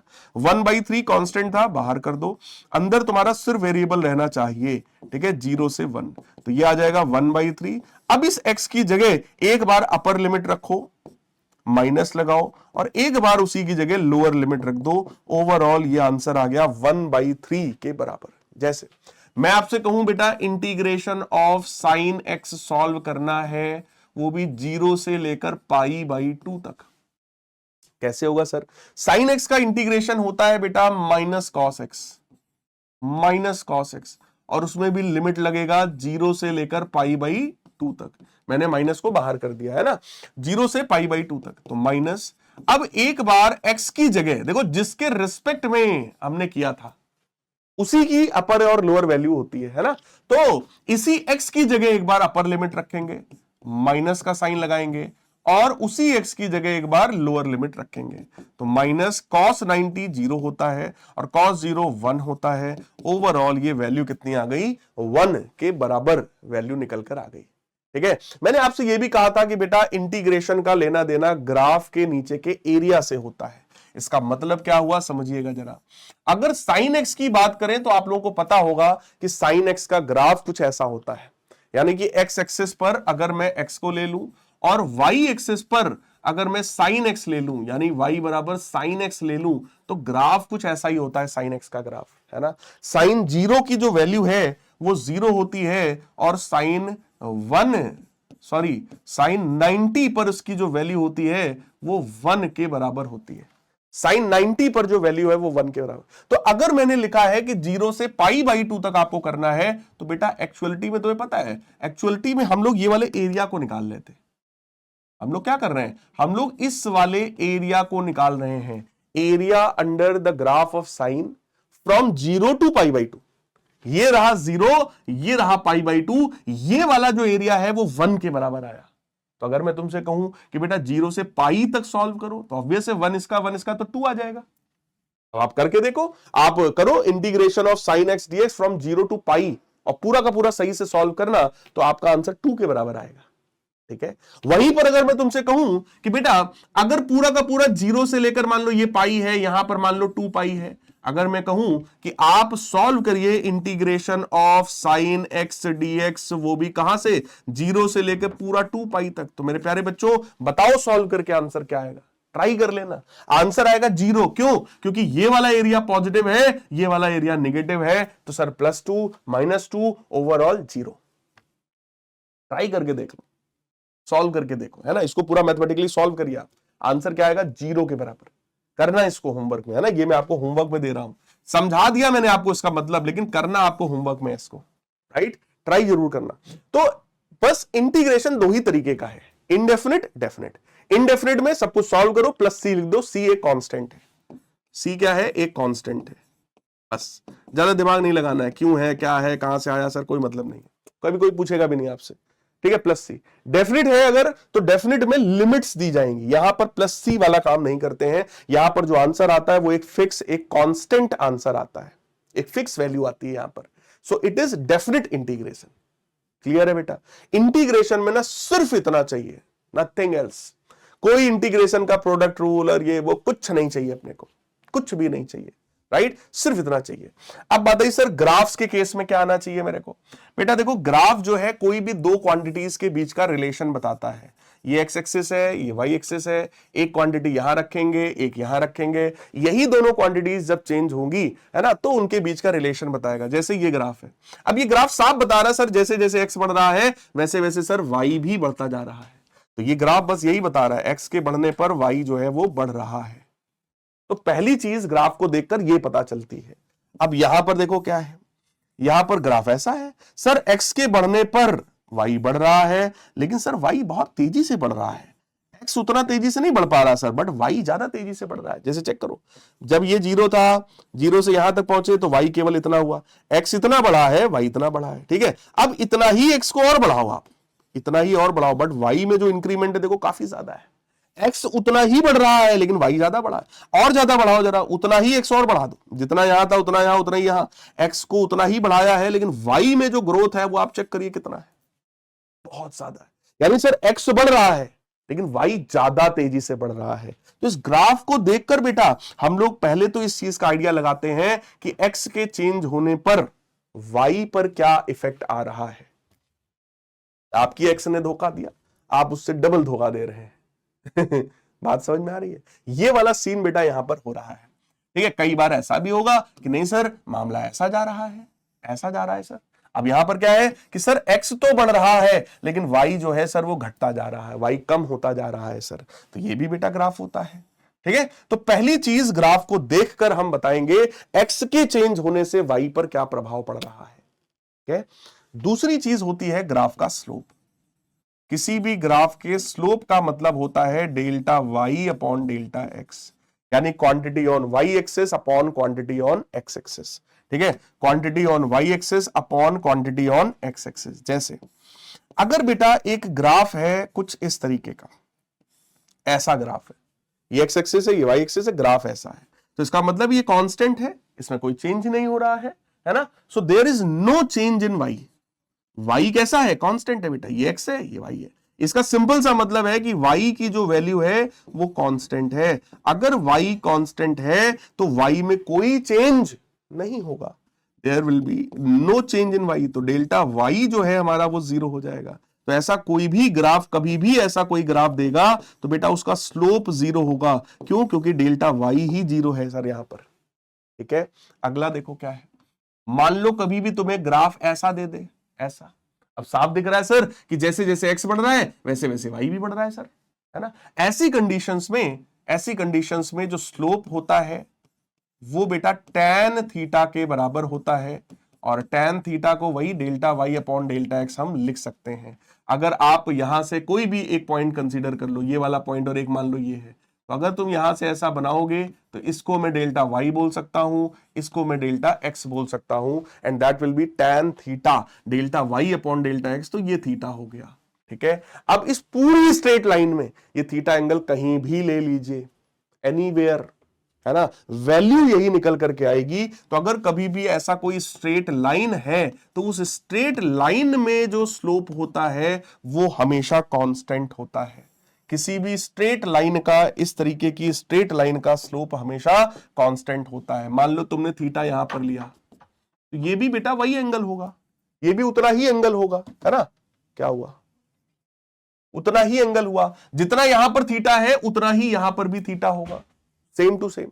जितना यहां पर है उतना ही वहां पर भी होगा, सेम टू सेम है। तो स्लोप की जो वैल्यू है that will be constant, that will B theta, right. तो इसके केस में जो है वैल्यू हमेशा कांस्टेंट हो गया, इस केस में हमेशा कैसा हो गया? 0 हो गया। अच्छा सर, कभी भी ग्राफ ऐसा हो, क्योंकि यहां पर क्या था, x के बढ़ने पर y ज्यादा तेजी से बढ़ रहा था, तो बेटा ऐसे केसेस में जो स्लोप होता है वो खुद इंक्रीजिंग होता है। स्लोप खुद कैसा होता है? इंक्रीजिंग स्लोप होता है। स्लोप खुद कैसा है? इंक्रीजिंग स्लोप है। सर कैसे कह सकते हैं ऐसा आप? बेटा अगर जैसे इस वाले पॉइंट पर तुम्हें स्लोप चेक करना है, तुम्हें ए वाले पॉइंट पर बेटा स्लोप चेक करना है, तो तुम यहां से एक टेंजेंट ड्रॉ करो और उस टेंजेंट का एंगल अल्फा बनाओ। इस वाले पॉइंट पर भी तुम्हें चेक करना है तो यहां से भी एक टेंजेंट ड्रॉ करो, इसके एंगल को बीटा बनाओ। साफ दिख रहा है सर जैसे जैसे आगे बढ़ेंगे बीटा वाला जो एंगल है वो अल्फा वाले एंगल से बड़ा होगा। तो बेटा tan बीटा tan अल्फा से बड़ा होगा, तो बी वाले पॉइंट का जो स्लोप है वो ए वाले पॉइंट के स्लोप से ज्यादा होगा, राइट है। बी का स्लोप ए से ज्यादा होगा। ठीक है, तो यहां पर स्लोप कैसा है? इंक्रीजिंग स्लोप हो गया। एक ग्राफ और भी है हमारे पास, क्या ऐसा ग्राफ? इस तरीके का ग्राफ कभी भी हो तो यहां पे स्लोप डिक्रीजिंग होता है। क्यों? इस पॉइंट पर स्लोप चेक करना है तो यहां पर एक टेंजेंट ड्रॉ करो, उसका एंगल अल्फा मानो। यहां पर चेक करना है तो इस पर भी आप एक टेंजेंट ड्रॉ करो, वो टेंजेंट यहां कहीं तक जाएगा, ठीक है, यहां कहीं तक जाएगा, और उसका जो एंगल है वो कुछ बीटा होगा। और साफ पता चल रहा है कि सर अल्फा बड़ा था और बीटा छोटा है। अल्फा बड़ा था सर, इस बार बीटा जो है वो छोटा है, राइट। अल्फा बड़ा था सर, जो बीटा है वो छोटा है। तो ऐसे कंडीशन में जो स्लोप होता है ना बेटा, that slope will be decreasing, that slope will be decreasing, कि सर पहले स्लोप ज्यादा था बाद में स्लोप कम है। तो मैंने आपको क्या बताया, किसी भी ग्राफ को पहले देखकर यह बताओगे कि x के चेंज होने से y पर क्या प्रभाव पड़ रहा है। दूसरी चीज, आप ग्राफ का स्लोप देख सकते हैं, कैसे? Delta y upon delta x. Graph ऐसा है तो स्लोप 0, ग्राफ ऐसा है तो स्लोप कांस्टेंट, यानी किसी भी स्ट्रेट लाइन में स्लोप हमेशा कांस्टेंट होता है। ठीक है, अब यहां पे अगर बात कर ले तो स्लोप बढ़ रहा है, इसमें बात कर ले तो स्लोप घट रहा है। ठीक है, सिंपल सी चीज है। अब आगे की बात करते हैं। सर किसी भी स्ट्रेट लाइन में, जैसे ये मानो स्ट्रेट लाइन था, इस स्ट्रेट लाइन का ये वाला जो एंगल है वो एक्यूट एंगल है। एक्यूट एंगल मतलब 90 डिग्री से कम एंगल है। तो बेटा ऐसे में जो स्लोप होगा मैं आपको बताऊं, that will be a positive constant. Straight line में, है ना, स्लोप कैसा होगा? पॉजिटिव कांस्टेंट, क्योंकि स्लोप की वैल्यू tan थीटा होती है। अब tan में जब एक्यूट एंगल होता है ना, tan 30, tan 45, tan 60, ये सब कैसा होता है बेटा? पॉजिटिव होता है। यहीं पर अगर स्ट्रेट लाइन आपकी ऐसी हो जाए तो अब यहां पर जो स्लोप होगा वो ऐसा होगा। ये जो एंगल है बेटा वो कैसा है? ऑब्ट्यूज एंगल है। ऑब्ट्यूज एंगल के केस में जो स्लोप होगा that will B negative constant this time. ये स्लोप नेगेटिव हो गया बेटा, है ना, वैल्यू वही tan थीटा है, बट अगर ऑब्ट्यूज एंगल होता है ना तो स्लोप की tan की जो वैल्यू आती है वो नेगेटिव आती है। जैसे tan 120 निकाल के देखो, tan 135 निकाल के देखो, नेगेटिव ही आएगा, है ना।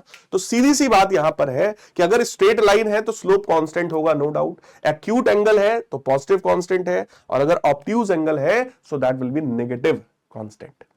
स्लोप में बस इतना ही है। अब केवल किसी भी ग्राफ का आप देखकर मेरे को बस स्लोप बताओ क्या चीज है।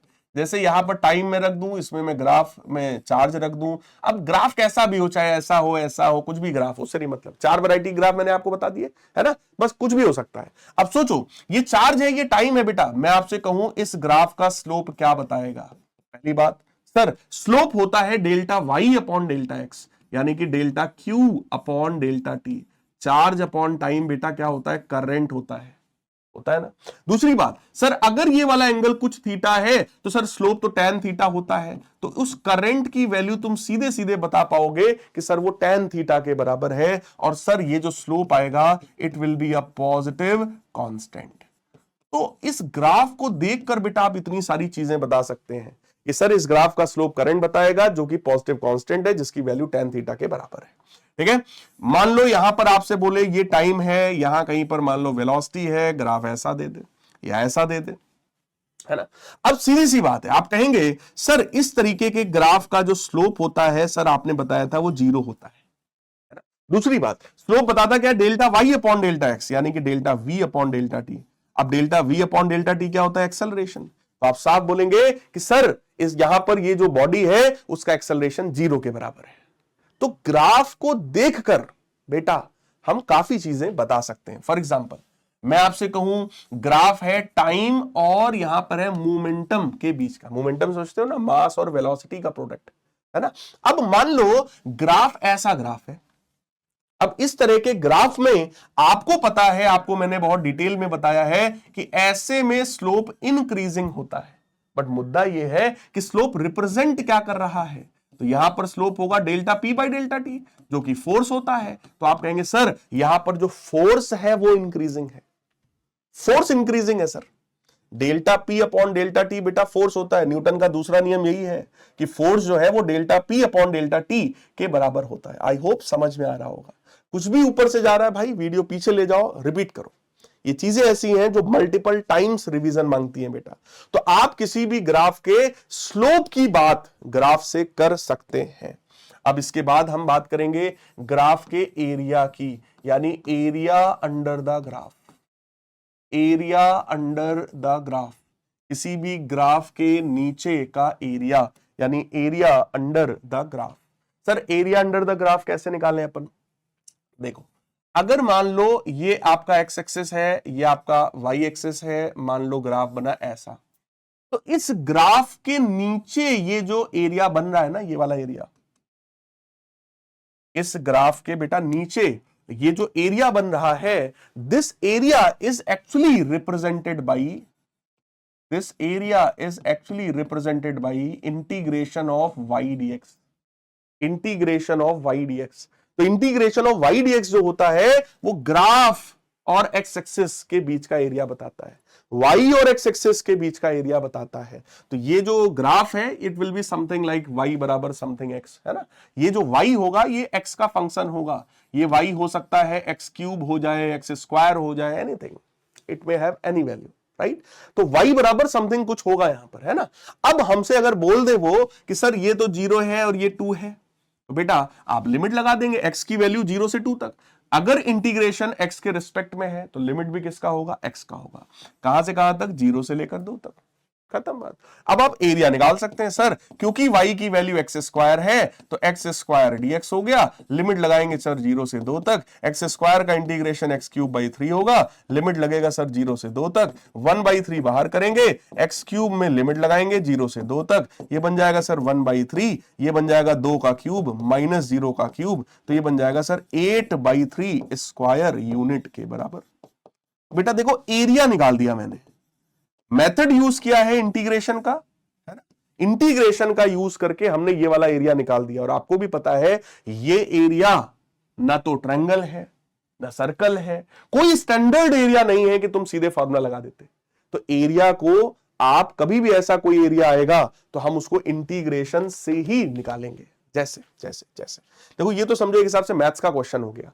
अब मैं आपको फिजिक्स की बात बताता हूं। जैसे आपको देगा, आपको क्या देगा, आपको देगा मान लो यहां पर वेलोसिटी देगा, यहां टाइम देगा, और ग्राफ मान लो ऐसा दे दिया। ठीक, अब बेटा अगर मैं तुमसे कहूं कि यार मेरे को ये एरिया बताओ, ये एरिया क्या बता रहा है, ये क्या रिप्रेजेंट कर रहा है, तो this area is actually representing, क्या रिप्रेजेंट कर रहा है, इंटीग्रेशन वी डी टी। भाई जब वाई एक्सेस था और एक्स एक्सेस था तो इंटीग्रेशन वाई डी एक्स था, तो हमने भी किया इंटीग्रेशन वी डी टी।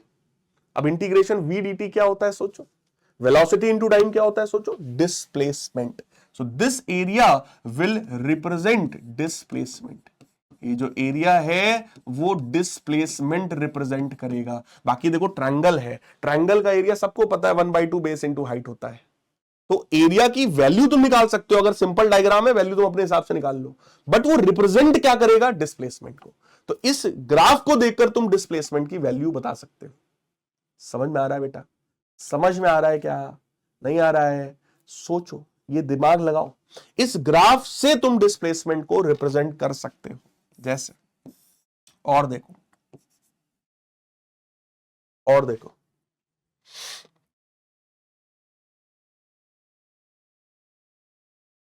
तेरी अदाओं का जादू जो चल गया, दीवाना मैं हुआ, दिल मचल गया, हल्का धुआं उठा, मौसम बदल गया, रोशन हुआ समा। देखो भैया यहां देखो, अगर मान लो कभी ऐसा ग्राफ दे दे कि यार एक्सेलरेशन कांस्टेंट है और आप मेरे को बताओ ये एरिया क्या बताएगा। अब बेटा सीधी सी बात है, ये जो एरिया है that will represent integration of A D T. यहां पर एक्सेलरेशन है, वहां टाइम है, जैसे इंटीग्रेशन वाई डी एक्स था तो वैसे इंटीग्रेशन ए डी टी हो गया। अब एक्सेलरेशन इंटू टाइम जो है वो चेंज इन वेलोसिटी को रिप्रेजेंट करता है। ये एरिया निकालना आसान है, लेंथ इंटू ब्रेथ करके एरिया निकाल लेंगे। वो एरिया क्या रिप्रेजेंट करेगा, चेंज इन वेलोसिटी। तो बेटा अगर वेलोसिटी टाइम ग्राफ है तो उसका एरिया डिस्प्लेसमेंट बताएगा, एक्सेलरेशन टाइम ग्राफ है तो उसका जो एरिया है वो चेंज इन वेलोसिटी बताएगा। ऐसे ही अगर ये ग्राफ फोर्स और टाइम का हो जाए, यहां टाइम है यहां फोर्स है, मान लो आपका जो ग्राफ है वो कुछ ऐसा हो जाए कि जैसे जैसे टाइम बढ़ रहा है सर वैसे वैसे फोर्स घट रहा है। अब ये एरिया क्या रिप्रेजेंट करेगा बेटा, ये जो एरिया है वो integration of force dt represent करेगा। फोर्स और टाइम इंटरवल के प्रोडक्ट को ही इंपल्स कहते हैं, और इंपल्स जो है वो चेंज इन मोमेंटम के बराबर भी होता है, अभी आगे पढ़ोगे परेशान मत हो, इसी को इंपल्स कहते हैं। फोर्स और टाइम इंटरवल के प्रोडक्ट को ही इंपल्स कहा जाता है, और इंपल्स चेंज इन मोमेंटम के बराबर होता है। राइट है। सो आई होप आपको ये चीज पूरी की पूरी समझ में आई होगी। पूरे 1.5 घंटे हो चुके हैं हम लोगों को पढ़ते हुए, ठीक है। वन मोर टाइम आ जाओ, आपको कुछ स्टैंडर्ड ग्राफ्स में बता दूं। अगर कोई भी इस तरह का ग्राफ है ना, जो कि एक्स एक्सिस को यहां पर, वाई एक्सिस को यहां काट रहा है, तो इसका स्लोप m के बराबर है, और स्लोप वही m बराबर tan थीटा होता है ना। अगर इसका एंगल थीटा है तो स्लोप tan थीटा होगा। इस y को बोलते हैं, मतलब इस c को बोलते हैं y इंटरसेप्ट। तो y बराबर mx माइनस c, क्योंकि ये c निगेटिव होगा। यहीं पर अगर ये c पॉजिटिव हो जाए, c पॉजिटिव हो जाए तो ये y बराबर mx प्लस c बन जाएगा, है ना। और इस बार जो स्लोप है देखो, क्योंकि ये ऑब्ट्यूज एंगल है तो स्लोप कैसा हुआ, निगेटिव हो गया यहां पर, ठीक है। अगर इस तरह का कोई भी ग्राफ है तो ये y बराबर mx कहलाता है, स्लोप इसका पॉजिटिव कांस्टेंट होगा। ऐसा कोई भी ग्राफ है तो पैराबोला है, ये भी पैराबोला है, ये भी स्ट्रेट लाइन है ना। इनको ऑब्जर्व करना बेटा, जो सिखाया है उनके हिसाब से समझना। Again this is a parabola, this is parabola. इसको रेक्टेंगुलर हाइपरबोला कहा जाता है। अगर कभी भी ऐसा कोई ग्राफ हो कि सर x बढ़ रहा है बट y घट रहा है, ये ग्राफ बहुत बार आएगा बेटा, x बढ़ रहा है y घट रहा है ना, बहुत बार फिजिक्स में ये वाला ग्राफ आप पढ़ेंगे। इसको रेक्टेंगुलर हाइपरबोला कहा जाता है। सर्कल का इक्वेशन देखो क्या है, x square plus y square बराबर रेडियस का स्क्वायर।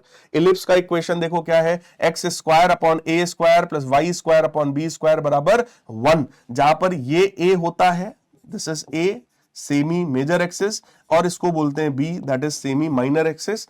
फिजिक्स में नहीं आएगा ज्यादा।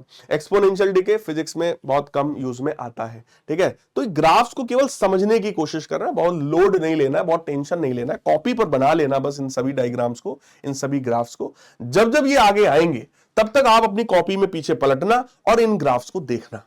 वहां पर मैं आपको बताऊंगा कि इसका क्या मतलब है, क्यों मतलब है। देखो आज ही अगर एक ही लेक्चर में मैं बहुत कुछ पढ़ा दूंगा तो आपके दिमाग में खिचड़ी पक जाएगी। हम वो नहीं चाहते, हम ये चाहते हैं आपके पास चीजें सारी आ जाए, है ना। जो चीज बहुत आगे जरूरी होगी आगे बताएंगे, टेंशन नॉट, कुछ भी टेंशन मत लेना। मैं हूं तुम्हारा, ये बड़ा भाई है तुम्हारे लिए, ठीक है। इसकी आप कतई टेंशन मत लेना। आप सिर्फ ईमानदारी से जो मैं कह रहा हूं उनको बस समझते जाओ। आखिरी टॉपिक है बेटा लॉगरिथम, यानी लॉग किसी भी नंबर को लिखने का एक सीक्रेट तरीका होता है। जैसे 10 का स्क्वायर 100 है, अब इसको लॉग के फॉर्म में लिखना है तो तरीका होगा बेटा लॉग ऑफ 100 होगा।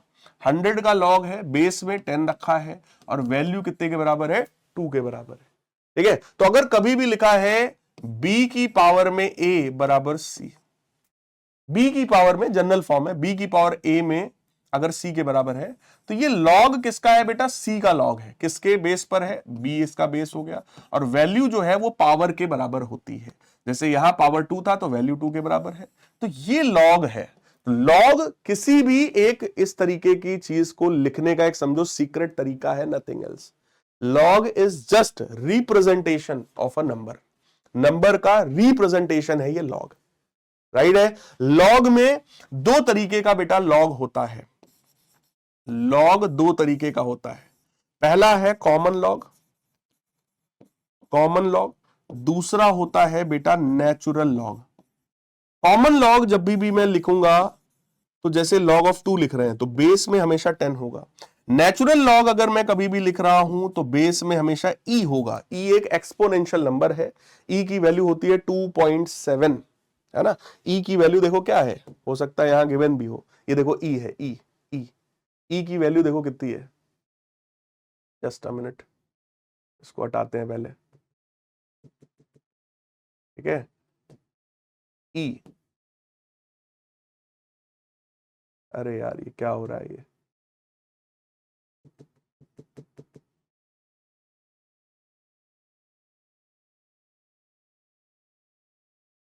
एरर दे रहा है ये, कोई बात नहीं। मैं ये e की पावर x है ना, तो मैं e लिख रहा हूं और पावर में 1 लगा रहा हूं। भाई किसी की भी पावर करोगे तो वो वही आ जाएगा, है ना।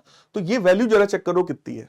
e एक एक्सपोनेंशियल नंबर है जिसकी वैल्यू है 2.718 के बराबर, राइट। तो e की वैल्यू मैंने आपको बता दी है, चाहो तो नोट कर लो, जरूरत नहीं है बहुत ज्यादा, ठीक है। कॉमन में क्या होता है, बेस में 10 होता है, नेचुरल लॉग में बेस में e होता है, और नेचुरल लॉग को ही शॉर्ट फॉर्म में ln लिखा जाता है, यानी इसी को मैं ln2 लिख सकता हूं, ठीक है। और इसको नॉर्मली log 2 कहा जाता है। अगर सिंपली आपसे कभी भी कोई बोले यार log 2, तो बेस में 10 ही माना जाता है, क्योंकि it is common log, commonly use होता है, राइट है। तो लॉग के दो ही तरीके हैं बेटा, कॉमन लॉग और नेचुरल लॉग। बाकी बेस में कुछ भी लगाओ, उसको कोई स्टैंडर्ड नाम नहीं दिया गया है। अब समझो, कॉमन लॉग जैसे है बेस में 10 है, नेचुरल है बेस में e है। अगर तुम इस नेचुरल को कॉमन में कन्वर्ट करना चाहते हो तो तुम्हें 2.303 का मल्टीप्लाई करना पड़ेगा। अगर तुम इसी में 2.303 का मल्टीप्लाई कर दो तो ये जो नेचुरल लॉग है वो कॉमन लॉग में कन्वर्ट हो जाता है। लॉग की कुछ बेसिक फंडामेंटल मैं आपको प्रॉपर्टी बता रहा हूं। जैसे अगर कभी भी लिखा है log ऑफ ए बी, तो इसको हम लोग लिखेंगे log of a plus log of b, ठीक है। मान लो लिखा है log of a upon b, तो इसको हम लोग लिखेंगे log of a minus log of b. कभी भी लिखा है log of a at base b, तो इसको आप लिख सकते हैं log of a upon log of b. पर ध्यान रहे बेस में कोई एक नंबर होगा, उससे कुछ भी हो सकता है, कोई भी नंबर हो सकता है। इसको चेंज ऑफ बेस प्रॉपर्टी भी कहा जाता है ना। बेस में कोई भी एक नंबर बट ऊपर नीचे सेम होगा, ये बात ध्यान रखना। log of a at base a हमेशा 1 होगा। ए का लॉग बेस में भी ए पड़ा है तो हमेशा 1 होगा, और इसको जब तुम इस वाले फॉर्म में बदलोगे तो यही मिलेगा, ए की पावर 1 ए होता है। तो सबको पता है भाई, है ना। तो सिंपल सी चीज है कि log a at base a is 1। फिर आता है अगर बेटा कभी भी लिखा है log of b to the power a, अगर b की पावर में a है तो उसको बाहर करेंगे तो ये बनेगा a log ऑफ b। तो ये log की फंडामेंटल बेटा प्रॉपर्टीज हैं। इन्हीं प्रॉपर्टीज का ज्यादातर यूज आपको फिजिक्स में देखने को मिलेगा। That's it. इससे ज्यादा लॉग में मेरे को कुछ भी नहीं चाहिए। कुछ स्टैंडर्ड वैल्यूज हैं, चाहो तो याद कर सकते हो, बट आप लोग के पास साइंटिफिक कैलकुलेटर रहता है। तो log 2 की वैल्यू होती है 0.3010, है ना। log 3 जो होता है उसकी वैल्यू होती है 0.4771, ठीक है। log 1 हमेशा 0 होता है, बेस में कुछ भी हो, ठीक है। log 10 एट बेस 10 लिखा है, that is always equal to 1। तो इस तरीके से आप इसको, है ना, ये स्टैंडर्ड वैल्यूज हैं। हालांकि आपके पास तो साइंटिफिक कैलकुलेटर है तो कोई इसमें टेंशन लेने वाली बात नहीं है, उसका यूज आप कर सकते हैं। So this is all about today's lecture, है ना। होमवर्क में सर क्या करना है? होमवर्क में सबसे पहले आप नोट्स को निकाल लेना टेलीग्राम चैनल से, है ना। नोट्स का पीडीएफ बेटा निकाल लेना सभी लोग, और इसका मल्टीपल टाइम्स रिवीजन करना। नोट्स का पीडीएफ प्रिंट आउट भी कर सकते हो, मल्टीपल टाइम्स रिवीजन करिए, इस वाले टेलीग्राम चैनल से निकाल लेना, ठीक है। और कमेंट्स में सभी लोग बताना इतना पढ़ने के बाद आपके दिल में क्या फील आया है, आपको चीजें समझ में आई नहीं आई, whatever the thing is, है ना। और हर चीज को यार रिवाइज करना, मल्टीपल टाइम्स रिवीजन करोगे आपको मजा आ जाएगा। ये लेक्चर बहुत प्यारा है, बहुत क्रिस्प है और बहुत डिटेल्ड है ना। तो मिलेंगे यार अपने अगले लेक्चर में, तब तक के लिए goodbye, take care, love you all and God bless. Comments में बताना कैसा रहा, मैं देखूंगा, मैं इंतजार करूंगा आपके कमेंट्स का।